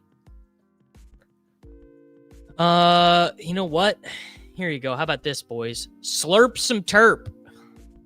Turpin with Dakota Prescott. Dude, he's barely drafted.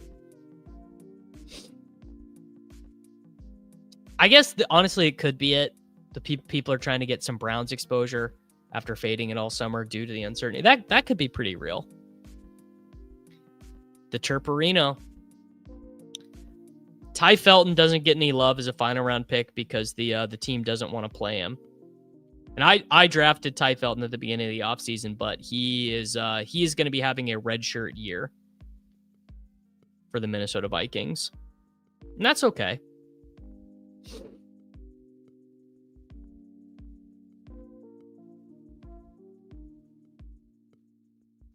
What do you mean it's pick 207, bro? You're saying it's too early or it's too late?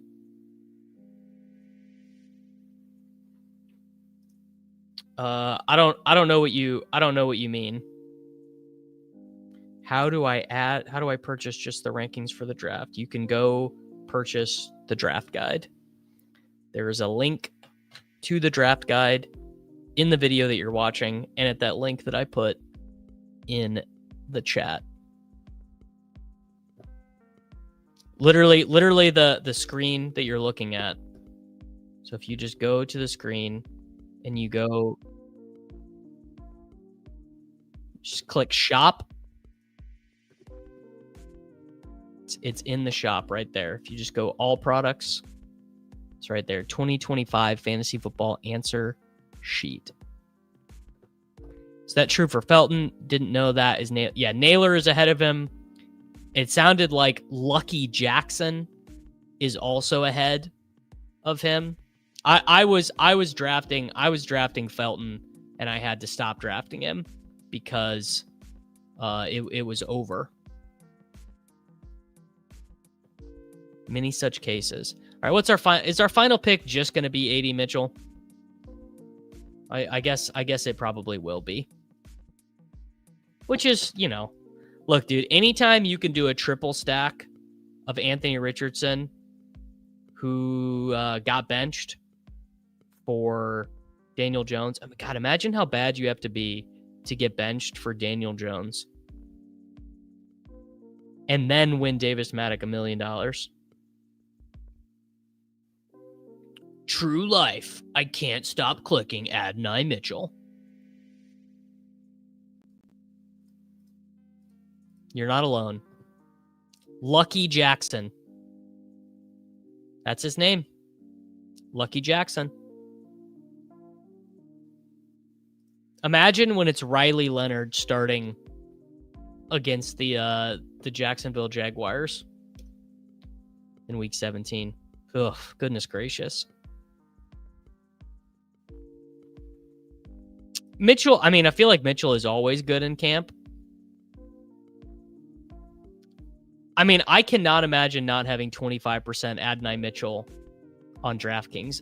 He is like made in a lab as the perfect round 20 pick. It's completely insane. Wow, Mitchell Tinsley just got drafted. Wow, never thought I would see the day. Mitchell Tinsley drafted as the wide receiver 19 on the Cincinnati Bengals. Salted Cod? A new Slappy Central member? Well, not new. Salted Cod's been around for a while. He must have just renewed. Shout out to you, Salted Cod. That's my boy. All right. Let's make this final pick here. Final pick. Wow, did he just go? He just went. That's so funny. That is so funny. All right, dude. Phil Maffa. Shout out, Kevin.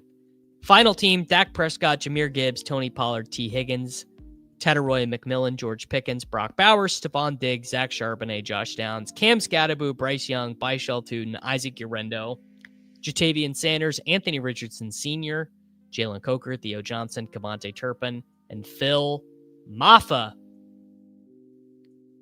And now we are drafting at pick 3 in yet another Best Ball Mania draft.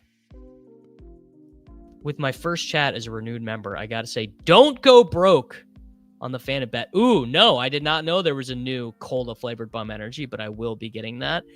Yes, Jerry Sue's company, Sci-Fi Fantasy, new video on Friday. I am very, very hip to it. I will, boys, be right back as we start this draft. The Davis Maddock YouTube channel is made possible by viewers like you. Every subscriber, memby, and super chat goes to ensuring Davis doesn't have to work at State Farm. Thank you.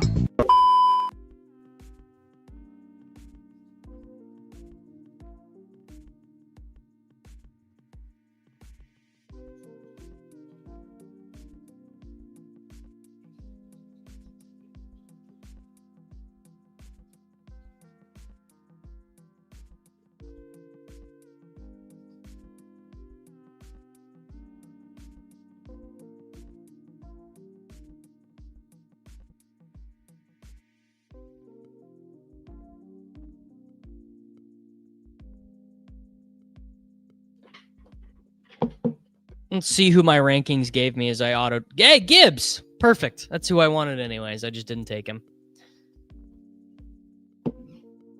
Yes, this is the DraftKings Best Ball Millionaire Maker. Hello, Davis. This is your boss from State Farm. I'm going to need you to check on those TPS reports, please. Brother, I knew I was not missing anything. There was no missing about that. I knew what I wanted. Nothing better than selecting Jahmyr Gibbs. Although I believe this was the thumbnail for this video was the first time that I put Saquon Barkley on a thumbnail for the entire offseason. I also have enjoyed, now that I have a new template for thumbnails, I actually have really enjoyed. I think it looks good to have all the thumbnails basically be the same, so that when you see it, you know exactly who's streaming. There's no, oh, who's this? I got to look at the face. It's like, nope. You see that and you say, I know that's my boy, Davis Maddock, and he's slapping. Who are we slapping today? I would say mostly we are trying to slap Harold Fannin Jr., and the room is not letting us. There's no Harold Fannin Jr. to be found. Trying to slap Ja'Cory Krosky-Merritt as well, and the room is not doing that anyway. I do. Someone. The thing is this is beyond my abilities to do, is to create a thumbnail of a hand slapping a face. It's harder than you think. You know what's going to happen? Devin Achane is going to fall all the way to this spot here. He's going to fall all the way to 22. I'm manifesting it.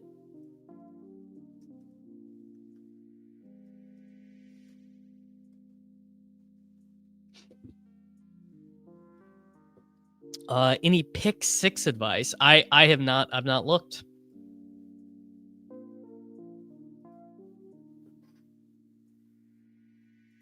Is the DK Best Ball Millionaire Maker going to overlay? I'd be surprised, but you never know. Did it overlay last year? I feel like maybe it did actually overlay by a couple. Yeah, it did.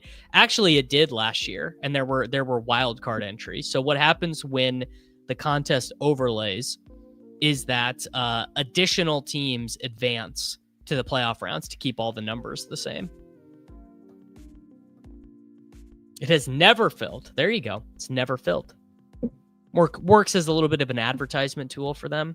It's hard. It is hard to outslap the slappies to get more Ja'Cory Krosky-Merritt. If you want him, you really got to start thinking about him in like round 6. Okay. Did not come true. My manifesting did not come true. Devin Achane makes it to pick 20. So I would like to, I would like to select Ladd McConkey with this next selection. I am basically just like, okay, let me take Ladd McConkey. I basically am just not really drafting Rashee Rice right now. My bags are sort of packed, and if Rashee is the guy you need, I guess I'll feel good about that. But he feels, it feels hard. Feels very difficult to know what to do with him this year. Well, I think that's the idea right now. Is DraftKings Best Ball Week, hashtag DK Partner. I think that's the idea right now. All right, let's take... Oh, dang, I was going to take Lamar. All right, let's take T. Higgins again, and let's just see if we end up in the one miracle room where you can actually get Joe Burrow. The promos in my account have been fine. It's been like draft 3 drafts and get a ticket. Just like I think Crutches said that in general, I think the base rate of return for maxing the DraftKings Millionaire Maker is like $508 back, and then if you figure it out after that, you just get additional rewards on top of that. Everyone has different promotions in their account. The way the DraftKings stuff works, because it's all tied into their big reward program, is everyone is able to get different rewards. DK JCM exposure 18.6%, fees 33%. Shout out to you, MGM. Just drafted my 200th best ball team of the year. Rate my top 5 team. Rate my top 5 exposures. Golden, good. Braylon, good. Tank, good. Mims, good. Pat Bryant, 23% of a 0. Zay, Flowers I like. Olave I like. Ridley I like. Is that Josh Allen above 20%? That's a lot of Josh Allen. For me, draft 3 and get a $15 ticket. I mean, that is 100% rake back. Yeah, they phased out achievements for everything. Achievements are just gone now, and they do now have missions.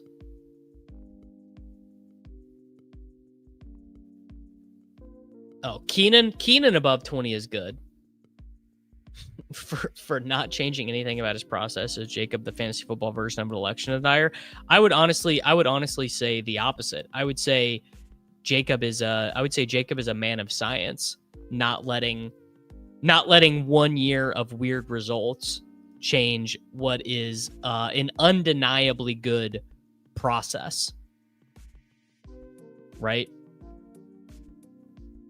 It's just like the thing that Jacob was right about, he's always been right about, and he just is not kowtowing. Nick, I love you, man, but this is a dumb hill to die on. This is a dumb thing to say, and a dumb hill to die on. Blake Corum is still available in the 18th. Game's beatable. I can't beat it, but it's beatable. Oh, come on, man. You don't want... The Barkley, Jonathan Taylor, Kyron Williams drafter does not want Xavier Worthy. This guy's going to get... Come on, give me Xavier Worthy, bro. Do it. Do it. Gosh! All right, I'll take DJ Moore. Whatever. That is a little annoying. I am very excited. I miss my boys on the Gilcast. The problem with Jacob's process is him defending 40% exposure to Breece and Hunter. Well, first off, I don't think those guys are the 2 worst picks on the board at all. And secondly, I think Jacob was right to be drafting those guys there. I think Jacob is an ideologue, but he's right. That's the thing is like Jacob is someone who is drafting ideologically, but he also is on like the right side of history.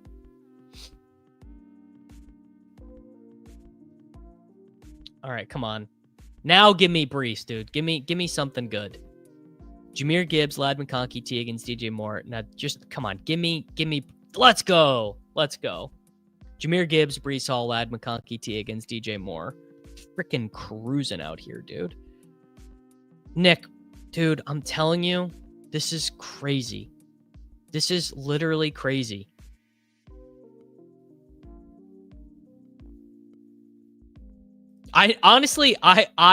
Nick, I couldn't agree more with this. I am also shook that they ended achievements. Like I literally just like, I just want to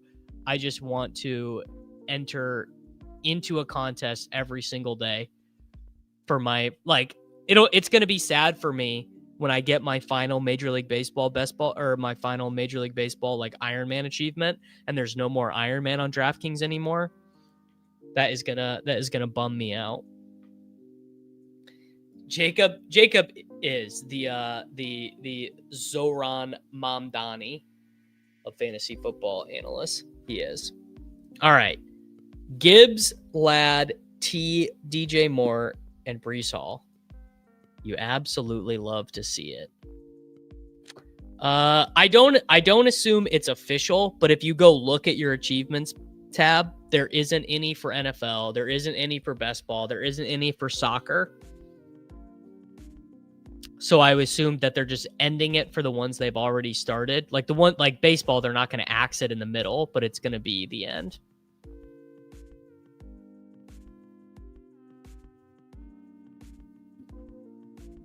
Nick wants universal basic site credit. Let me tell you, by the way, let me tell you a secret. A $5 ticket for a best ball contest also works for a $5 DFS contest, and a $5 ticket for a DFS contest works. Yeah, Matt, your free ticket for a best ball contest works for DF. It's just a ticket, dude. They don't hard code your $5 ticket to a specific contest type. There's a little bit of free alpha on DraftKings for you. Oh, Nicholas is asking, what is a slappy? What is a slappy, Davis? We're going to have too many rookies. All our quarterbacks are going to be guys who could be benched at any given moment. All our wide receivers are going to be useless. We're going to have more handcuff running backs than starting running backs. If you look around the draft pod and don't see the slappy, you are the slappy. Stop caring about the projected scores and draft the shiny object. Also, it might just mean nothing.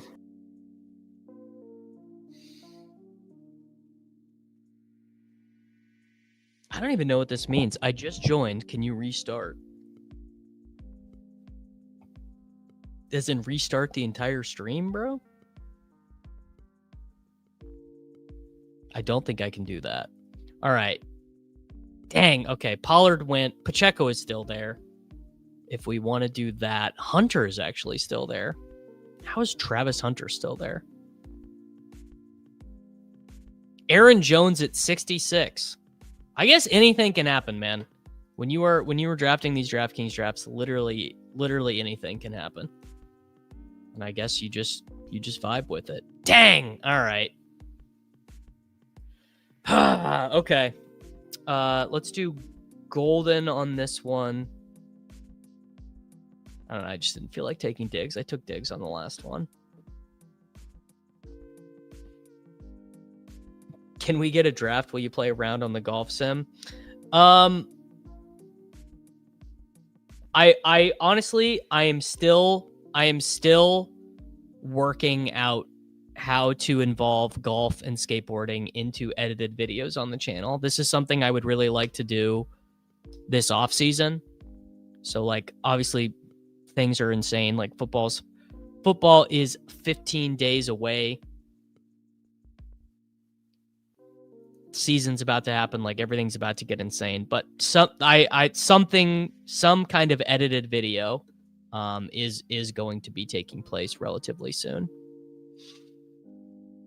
Yeah, I mean, it's always worth entering one lineup in a high stakes contest. Like that's kind of the whole point of the high stakes contest, actually. I've made one bet for offensive rookie of the year. It was Jalen Royals at 250 to 1 at the FanDuel Sportsbook. I'm going to take Diggs, who I almost took at the last pick anyway. Yeah, obviously a huge intersectional market here, cornering the best ball, golf, skating, intersectional area. Now, obviously there's something with the concept of best ball and golf, because best ball is a golf term. So there's absolutely something there.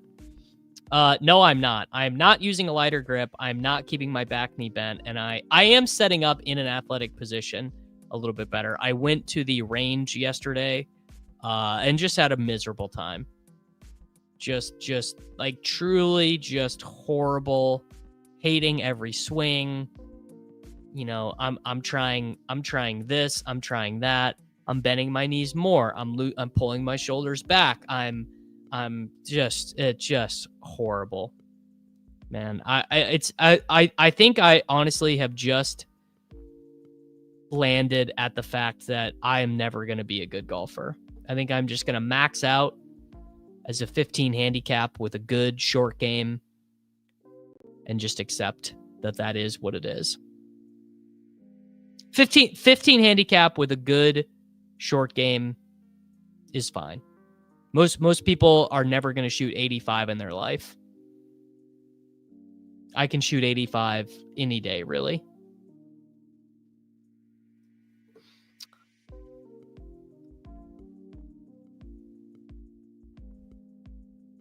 That's okay. I'm a 15. I'm an unofficial 15 based on what my 18 birdies says. I am not going to say that if I did my GIN, I would for sure be a 15. I'm not going to say, like, I'm not going to say any of these things, but that is what, dang, I was going to take Ja'Cory Krosky-Merritt at 94 here.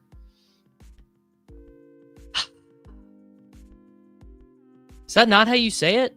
Ghin? You just say gin? You don't say gin? What do you guys say? Ghin. Gin or gin?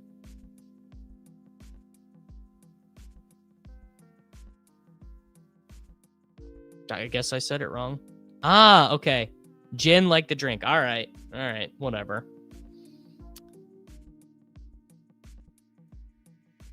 I started golfing when I was young. My dad is really good. My dad is like a 3 handicap. He might be under. Yeah, I like this. Golfing is like learning a language. You can develop a good swing. Shot my personal best 77. Hell yeah, dude. That's so cool. That is all I do.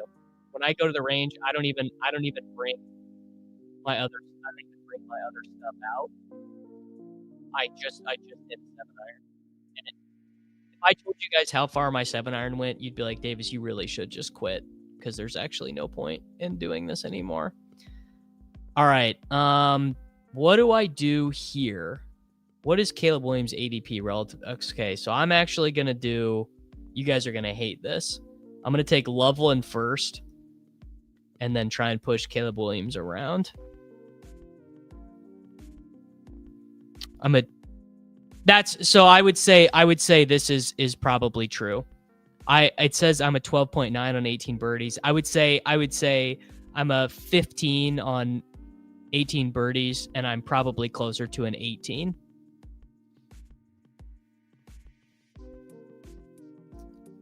Joey was in the same spot as me a year or two ago. Something just clicked. Hit an 81 last year. Well, I've shot an 81 from the whites, but I'm just not good. I shot an 81 from the whites because I just made every 8-foot par putt necessary. I shot an 86 last Sunday. And but every shot was miserable. It was just, everything was like pulling teeth. I will tell you, Ryan, you will make friends. And if you are an adult man and you don't really have a hobby, like I would say if you're an adult man in your 30s and you don't have a hobby, look at this, guys. Caleb Williams, freaking bang. And I might be able to get Burden with this next pick at 118. I truly would tell you to just start. You'll make friends and you will have something to talk about with everyone.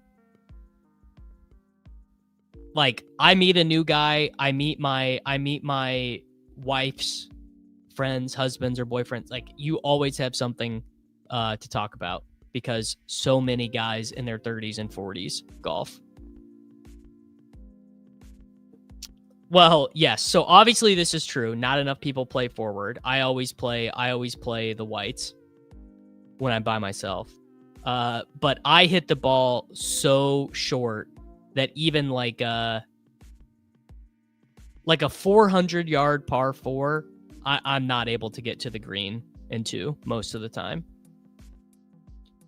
I guess enough of you probably haven't even seen my swing. I'm not even that embarrassed of it anymore because it just is what it is. Oh, I don't have the video pulled up.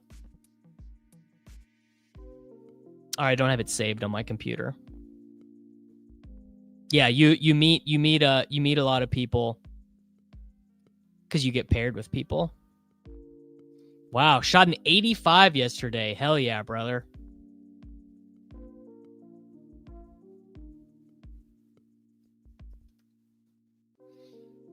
Caddied for Steve Melnick in the 19. I don't know who Steve Melnick is. Dude was so pure. If you're old, you recognize his voice as an announcer. Name sounds kind of familiar.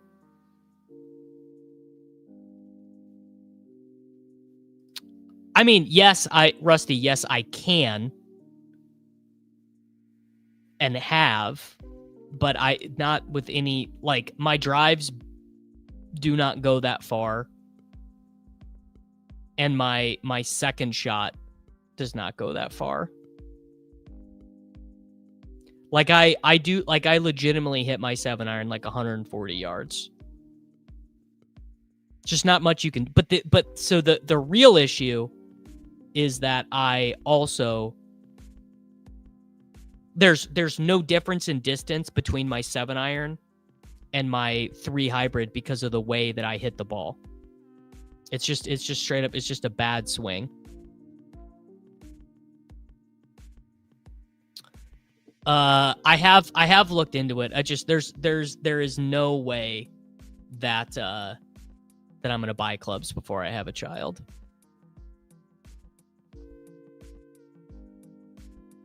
The thing is I hit them dead straight. The ball doesn't spin or move at all. It's just straight. All right, I'm definitely not taking. What is it? Oh, it wants me to take Herbert. Do I want Herbert here? No, I'm with Ron Stewart. I'm abandoning my family to draft Luther Burden. 118. I have started to try and choke. I absolutely have. I've tried to choke up on it, and I just don't make as good a contact choking up on it. This is obviously the most frustrating. This is the most frustrating thing. Is like, obviously I'm strong enough, dude. Like there's absolutely no question in my mind that I am strong enough. I have taken lessons. I've taken multiple lessons. So this is not 100% true, Greg, because to some degree, if there is something mechanical in your swing that is keeping you from hitting it 200 yards, there's nothing you can do that will generate scores. I mean, this is a crazy price on Justin Fields. Update on the team while we're talking about golf. Caleb Williams, Jahmyr Gibbs, Breece Hall, Ladd McConkey, T. Higgins, DJ Moore, Colston Loveland, Matthew Golden, Stephon Diggs, Luther Burden, and Justin Fields.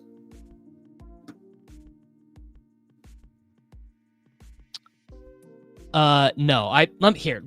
Give me 1 second. Give me 1 second, and I'll pull up a video of my swing since we're doing the golf thing anyway. Let me see if I can find a good one.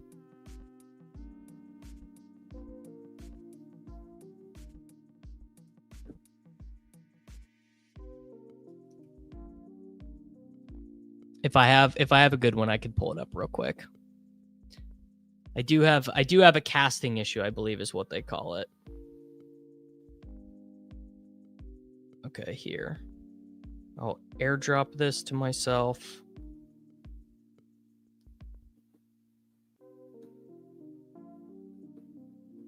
All right. Show and Finder. Yeah, the audio listeners tomorrow morning are definitely booking. That's very real. All right, now I got to see. All right. I think this is it. Video file. All right, here we go.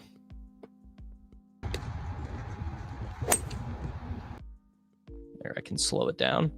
So here's the issue. So first is the takeaway is going too far inside. And look how stiff that back leg is. So there's not enough weight on my front foot. This is all fixable. What you're seeing right now, this is not where it's bad. This right here is so bad. Look at this. My whole body is angled down, not towards the target. It's down at the ball.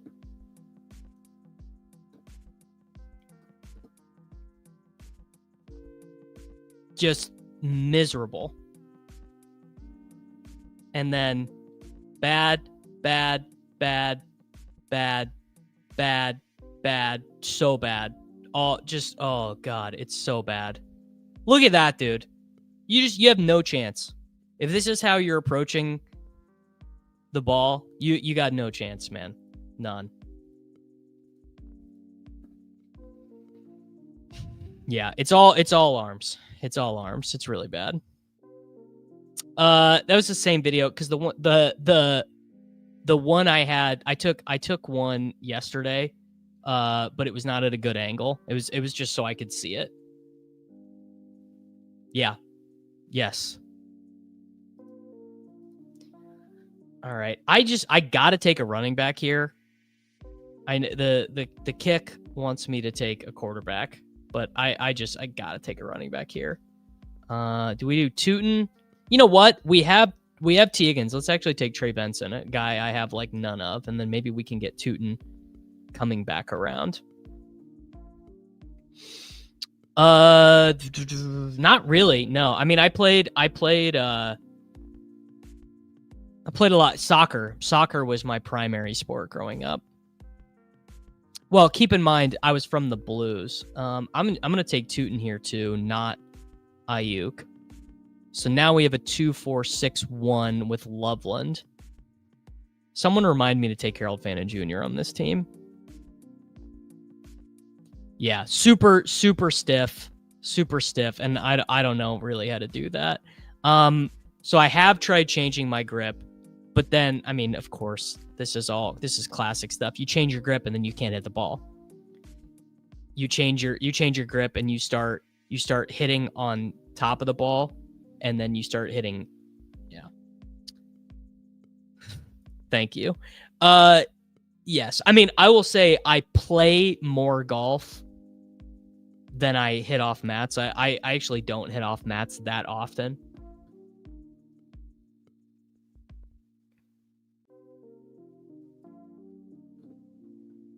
Wow, Bubba Chandler called up. Too little, too late, Brent. Too little, too late. Lord of the Ducks. Thank you.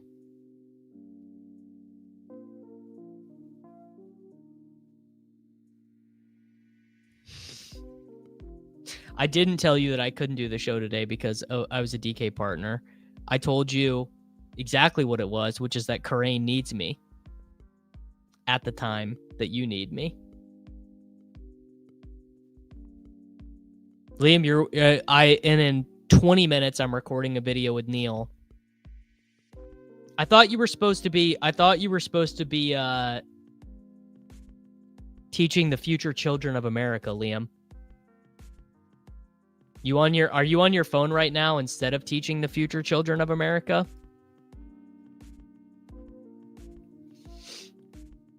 I know. Yeah, I mean, League of Items, I've asked everyone to help me with golf. My dad just he has the issue of he's too good that he doesn't really he just doesn't really get my swing issue. What do you mean future children of America? Sorry, how about just the future of America? Liam is at his lunch, and he's watching a best ball stream at his lunch. You could tell this guy lives and breathes it. Liam, where do you have Ja'Cory Krosky Merritt ranked? Tell me where you have JCM ranked. My dad's handicap, last I checked, he was like a 3.2.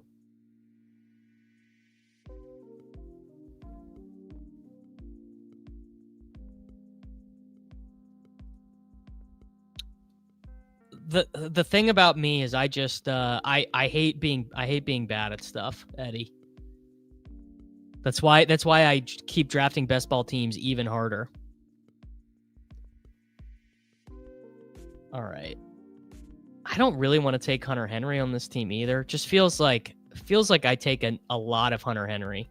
And it's always in this type of build too.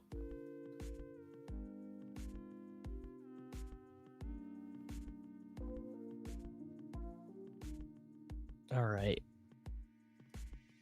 I mean, I guess Hunter Henry honestly is like a fine pick on this team, but actually, you know what? Let's I want to live a little and take Chig, but I'm about to live a little with my next selection. So I'm not going to live a little, and I am going to take Hunter Henry. I had an old screenwriter in LA who goes to the range and drinks beers every day, stop and yell at me for my bad swing, and spend an hour teaching me for free. No, I took a lot of Waller. I took a lot of Darren Waller right when he first got signed. And I really backed off of it. Now we are about to slap. I ate some vegetables. And now I'm about to earn my slap. Harold Fannin Jr., quack, quack. Gosh, you love to see it. All right. Caleb Williams, Jahmyr Gibbs, Breece Hall, Ladd McConkey, T. Higgins, DJ Moore, Colston Loveland, Matthew Golden, Stephon Diggs, Luther Burden III, Justin Fields, Trey Benson, Byshell Tootin, Hunter Henry, and Harold Fannin Jr. That right there, that is as slappy as I've gotten. I got frustrated. I didn't get him. I haven't gotten Fannin in like my last 7 drafts. I have some old shitty Callaway game improvement irons. They're not any good. 171 is shark jumping territory. Like that 171 is too early. You that is a do as I say, not as I do pick, because you really should not be taking Harold Fannin Jr. that early. I unironically think Hunter Henry is a good pick. I mean, Hunter Henry is a good pick. It's just not the type of thing that anyone is going to get excited about. Not one person on this earth. Hunter Henry's mom, Hunter Henry's brother, not excited to take him.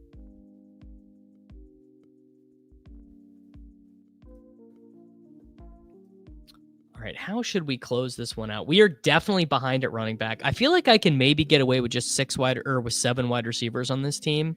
Ladd, T, DJ Moore, Burden, and Diggs and Golden. I mean, I feel like I can probably get away with 7 on this team.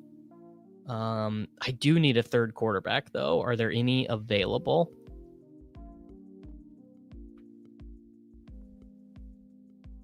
Hunter Henry should not go before Kincaid. That's crazy, dude. I need you to be so serious.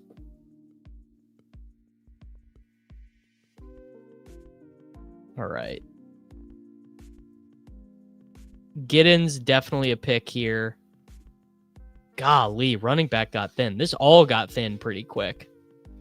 This must have been a draft with a bunch of dudes who knew what they were doing, because the value that normally exists around DraftKings is getting smashed out.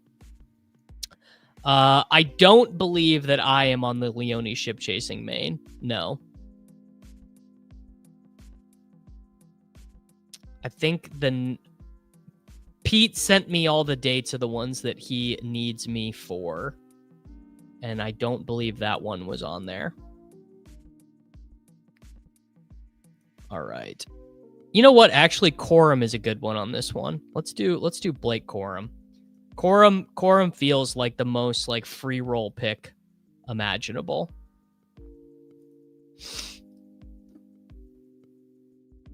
Gordon has yes. LBM. You know ball. You know ball.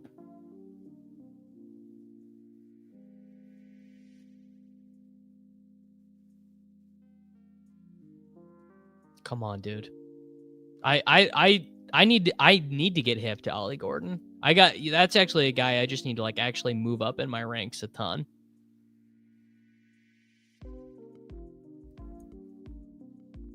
Giddens is good too, but frickin' Gordon went. I don't even think that guy's watching the stream either, because I got in this draft quickly. All right, let's do actually Sean Tucker. I'm super hip to Sean Tucker. That guy is going to take Rachaad White's job. Yeah, Jalen Wright looks like a man who is running blind. He actually looks like the blindest seal. Jalen Wright might be a blind seal. You know, a funny thing that I've realized doing this seal bit is that seals are just very cute animals.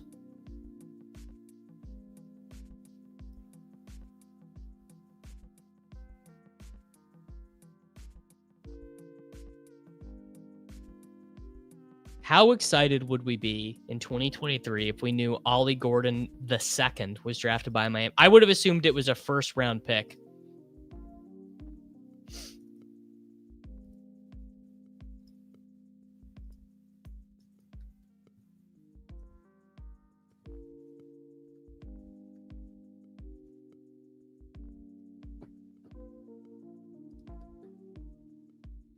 Ollie Gordon had some juice. I mean, Ollie Gordon didn't really have juice last year, but he had like the most amount of juice before. Oh, you're asking about Emmanuel Wilson. If Brian Robinson doesn't sign with the Packers, is Emmanuel Wilson viable? The issue is that the most recent thing I read is that he's behind Chris Brooks. Like that they like and Chris Brooks is ahead of him for like special team stuff. Wow, Nick, you're saying you might need some more of who? You want to scroll the F down for Keandre Lambert-Smith. Oh my fucking God. I'm about it. I'm about it. This is too good. Someone slap the Keandre Lambert-Smith button. The first KLS reception, I was like, wow, he is the greatest wide receiver of all time. Is the 9th round too early for KLS? People are asking.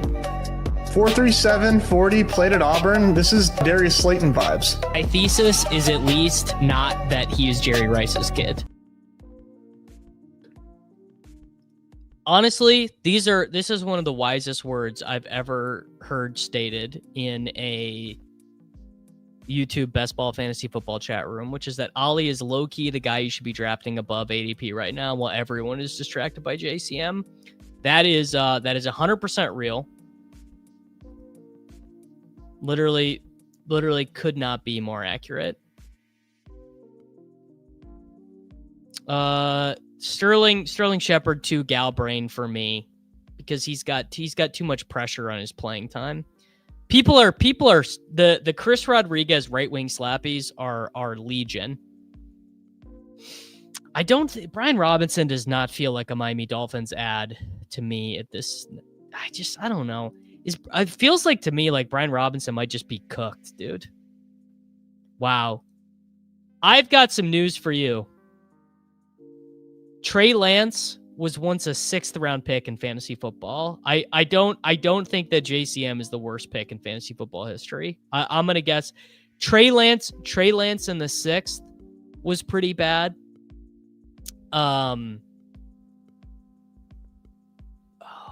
Let's do what do we want to do here? I do need a running back. Awful bad. All right, whatever. I'll take Jalen Knoll. All right, I'm going to do something I never do. I just never really think to do it. I'm going to switch the sidekick over to leg up rankings just to see if there's anything I'm missing at like running back or whatever. Trey Lance was awful. How about what about Kadarius Toney? What about Kadarius Toney as a 7th round pick? Yeah, too little, too late, Mac Nova. Kenyon Drake was a 1-2 turn pick. Wow, Ryan, this is high praise. That in most streams, sound drops and clips annoy you, but in this stream they hit. That honestly, I consider that high praise. And I also consider that high praise for Zach Lenars.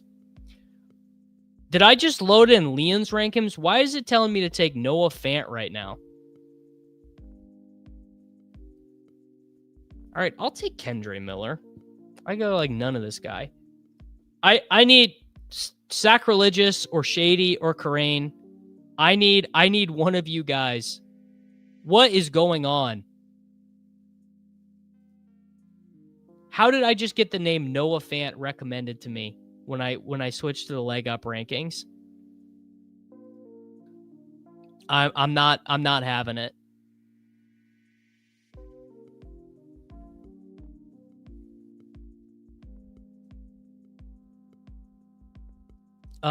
Antonio Gibson was like a 3rd round pick, right? Not a 1st round pick. It was pretty bad though. It was pretty bad. All right, I'm going back to my rankings. I can't really. Okay, so if I'm gonna keep it real, all I wanted their running back rankings because I wanted to see if I was missing a running back, and I was confronted with Noah Fant. I'm streaming with Karain. I'm streaming with Karain this afternoon, probably around like 1 o'clock Central Time, 2 o'clock Central Time, and I'm gonna confront him about that. I mean, CH was a 1st round pick, brother.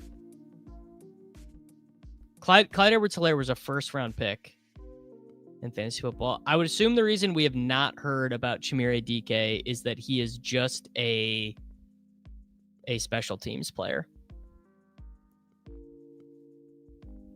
Yeah, 1st round, bro. 1st round. The litany, the history of bad 1st round picks is deep and dark, but Clyde Edwards-Helaire, I mean, to me it's Trey Lance, because the evidence was such that they didn't even want to play him. I don't know. The 2nd year of Trey Lance might have been worse.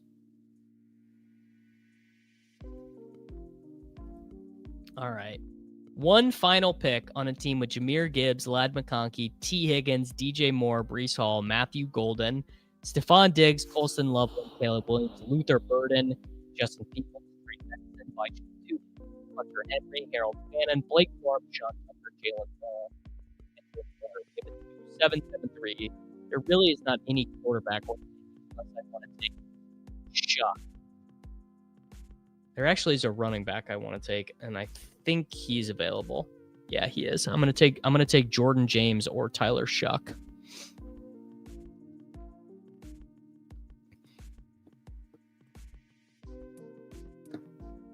How high would Jalen Reagor go as a rookie in today's economy? High. Yep. Rip. I don't know. I actually, by the way, I think it might not even necessarily be. I think sometimes it is a StreamYard issue, not my microphone, because I've noticed this in, I record these solo videos on my own, and sometimes the StreamYard file will mess up. I mean, it could. I don't know. It could be the cable.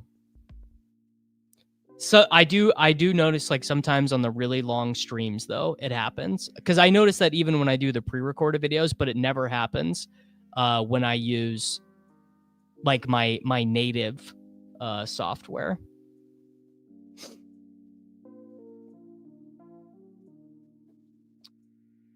All right, bro, that's crazy. Christian Watson. You're telling me about Christian Watson in 2025, bro?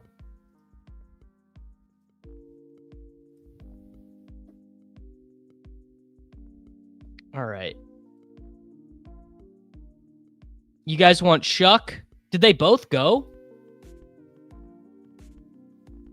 No. Joe Flacco went. I think that's the first time I've seen Joe Flacco get picked. I would say Ron is not a part of the best ball cabal. I would say Ron is not a part of the cabal at all, actually. Yeah, we're just going to do a boring pick here. We're going to take Tyler Shuck. Sometimes boring is what gets you there.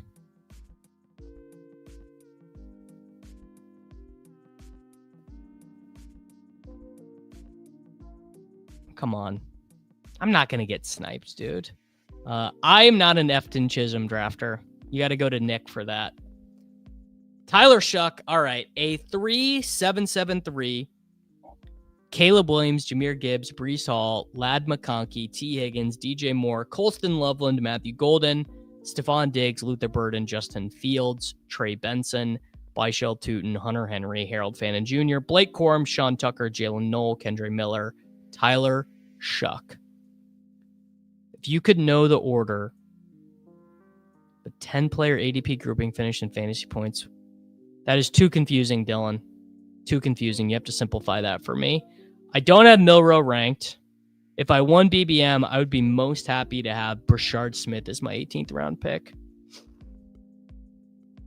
All right, everyone. That's going to do it for me. I'm going to go record a video with Neil Orfield. Look out for that. I'm going to be back with Mr. Patrick Carrain this afternoon. Make sure that you like the video. Make sure you subscribe to